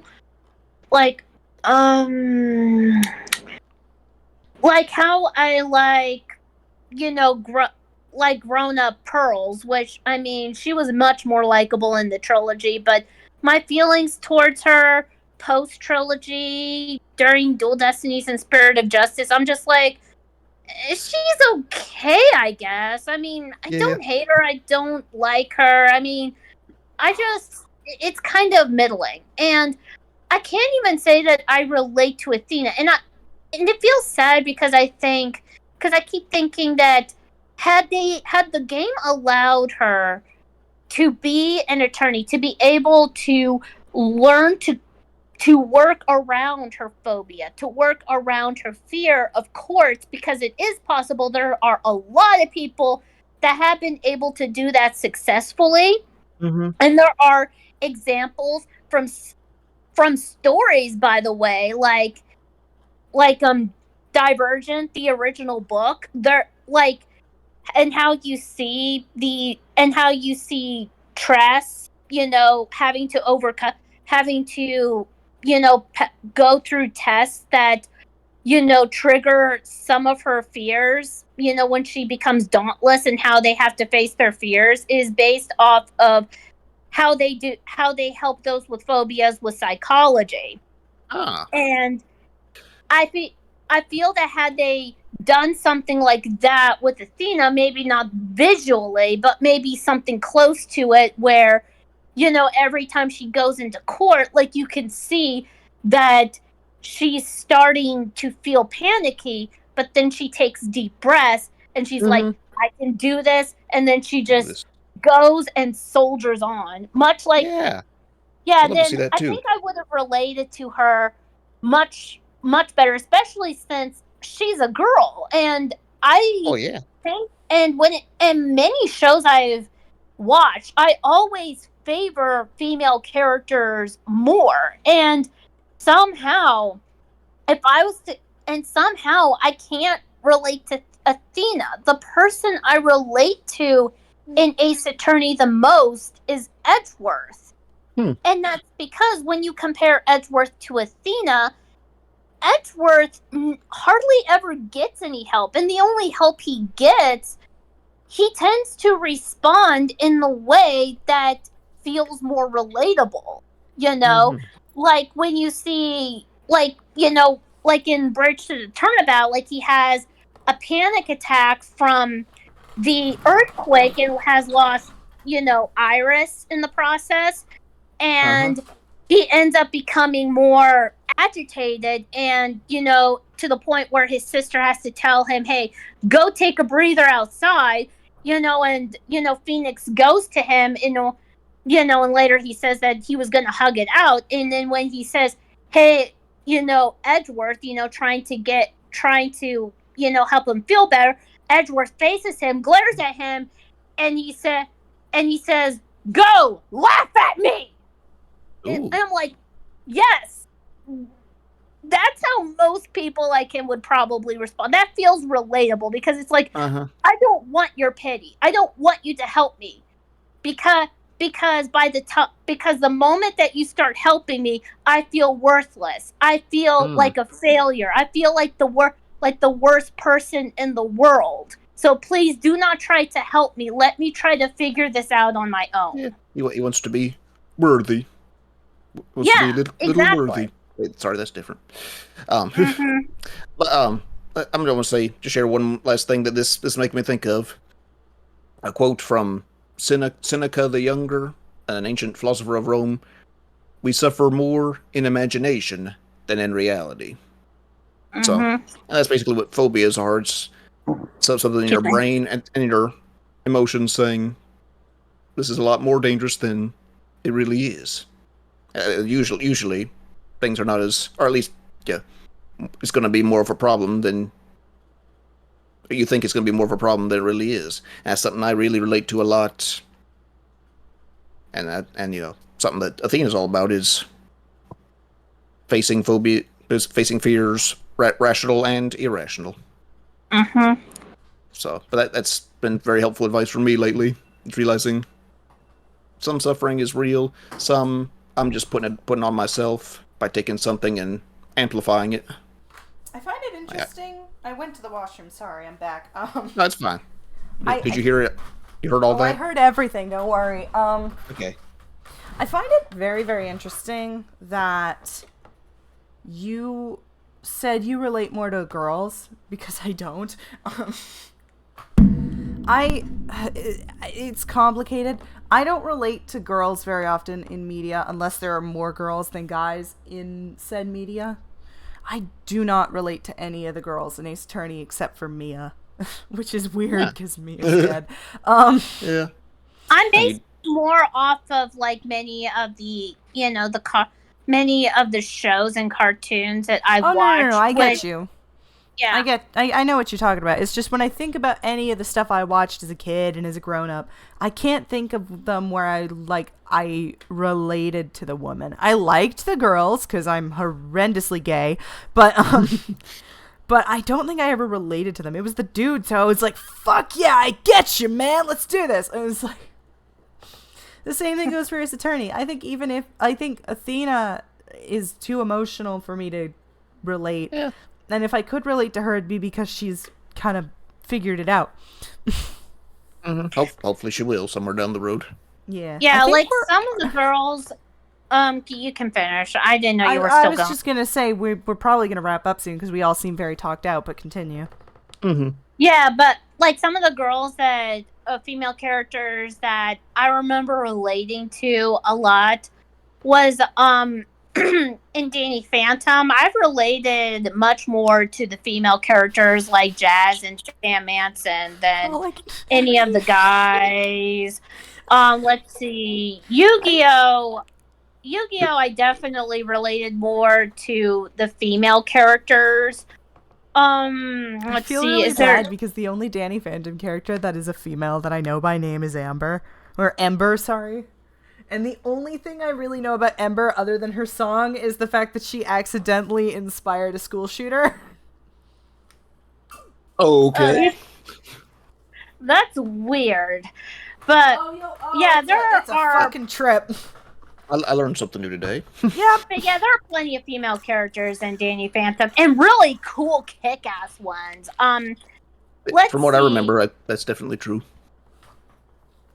Let's see. I know that in American Dragon Jake Long, I really loved Rose from that show. Like, she was perhaps one of my favorite she was my absolute favorite character in that show among everyone else. Like, she was really amazing. Kim Possible, I definitely favored Kim. Mm-hmm. Kim among everyone else for obvious reasons, but yeah, when it comes to most shows, I usually lean towards the female characters as ones I relate to. But for some reason, like some of the shows some of the games I'm getting into, I seem to relate more to the guy characters. It's the same with Danganronpa. For some reason, I'm relating. Oh yeah, just mentioned that. For some reason, I relate more to Hajime. I don't know why. As soon as you said Danganronpa, my brain went to the fact that I basically just am a slightly less extreme version of Gundam Tanaka. So I get you. I'm starting to wonder if maybe that's part of the reason I like Athena so much. I'm actually kind of like the strong and cool female characters, not the ones that are gratuitous and fan servicey and booby or super masculine. They're still feminine but strong emotionally. That's Mia for me. That's Athena for me. I also forgot about Princess Peach, the new Mario movie. Dude. I love Princess Peach. She's my Peach in that movie was everything I wanted her to be. Yes! She was perfect. I know that there was a chance they were going to damselize her, and I wouldn't have blamed them if they did, but the fact that she was a main, important, strong character, and no one questioned it, made me so freaking happy. Yeah. It made me happy because I know, I used to play Mario Kart, and the fact that she was in that Mario Kart biker suit. I've also played some early Mario games when I was a little girl, and let me tell you, whenever I got the chance, I always chose Princess Peach. And let me tell you, whenever you play Princess Peach, she can kick some serious ass. Peach Yeah. kicks ass. Like, I'm so glad they didn't damselize her. My sister always chose her in Super Smash Brothers. I always pick yeah. Daisy. Okay. No, but like, It's like- I get you when you say you like strong female characters, because anytime I see a strong female character, I'm like, yes. Because, oh my god, female representation sucks! In video games, in TV it's different, but in video games, most girls are like, you know... Most games involve, well, a lot of games involve physical combat. It looks a little different Jiggle between physics. guys and girls. I mean, I don't mind like if a Okay, woman, I'm done talking about this now. if a female is like is like maybe not strong or is a damsel in distress, so long as they do it right. If they have a Like- personality, I'm fine with it. Personality, Yeah, yeah. like April O'Neil has a personality. And like in all of the RPGs, Peach is like a super sass mouth when she's kidnapped. It's great. Oh boy. Oh yeah. Yeah, like she's even a playable Like, character in there's nothing Super Paper wrong Mario. with there's nothing wrong with her being a good there's nothing wrong with having weak females. Just make sure they have a personality before you decide to make them weak. Otherwise, they're going to be boring, and I don't care for that. But yeah, I think we got super off topic. Yeah, I've said all I have to. I've said most for of what now. I have to say. A lot more I could say about Yeah. Athena, but I'm done. Yeah, I'm now. pretty much done. I think, yeah, we should probably wrap up. If we do the same thing next month, where it's the first Thursday of the month, then the next one should be the 5th, October 5th, which that might work, but we can always miss a week if we have to. That'll be fun. By then, I should be done Ace Attorney Investigations, so we could talk about that. Yeah. But I was thinking, since it's going to be the spooky month, we could talk about Coraine spirit channeling. Oh no, boy, that'd be awesome. Actually, that'd be awesome. I'm kind of happy, kind of apprehensive to talk about that, but that'd be what that'd be. Well, I was be thinking awesome. we could either talk about something spooky like that, or we could talk about evil things like the bad guys, the big bads. Okay, spirit channeling's fine. We could. Yeah. He doesn't. I mean, we don't I'll want to go talk. for either one. We should not talk about the big bads because I have so many opinions and they're all positive, and it'll make me look like even more of a crazy person than I already It's all do. good. It's all good. I'm like gonna agree with you because I love evil characters, and don't even get me Good. started on the dark Danny from Danny Phantom. He is still my favorite villain to this day. I will never get over the fact. I'm sorry to put him on blast, but someone from the Ace Attorney server called me disturbed for liking Crystalia, and I'm never gonna get over it. I'm sorry. Anyways, yeah, next stream should be on the 5th of October. We'll decide what we're gonna talk about and talk about then. This was a fun episode. I enjoyed it. Let's do it.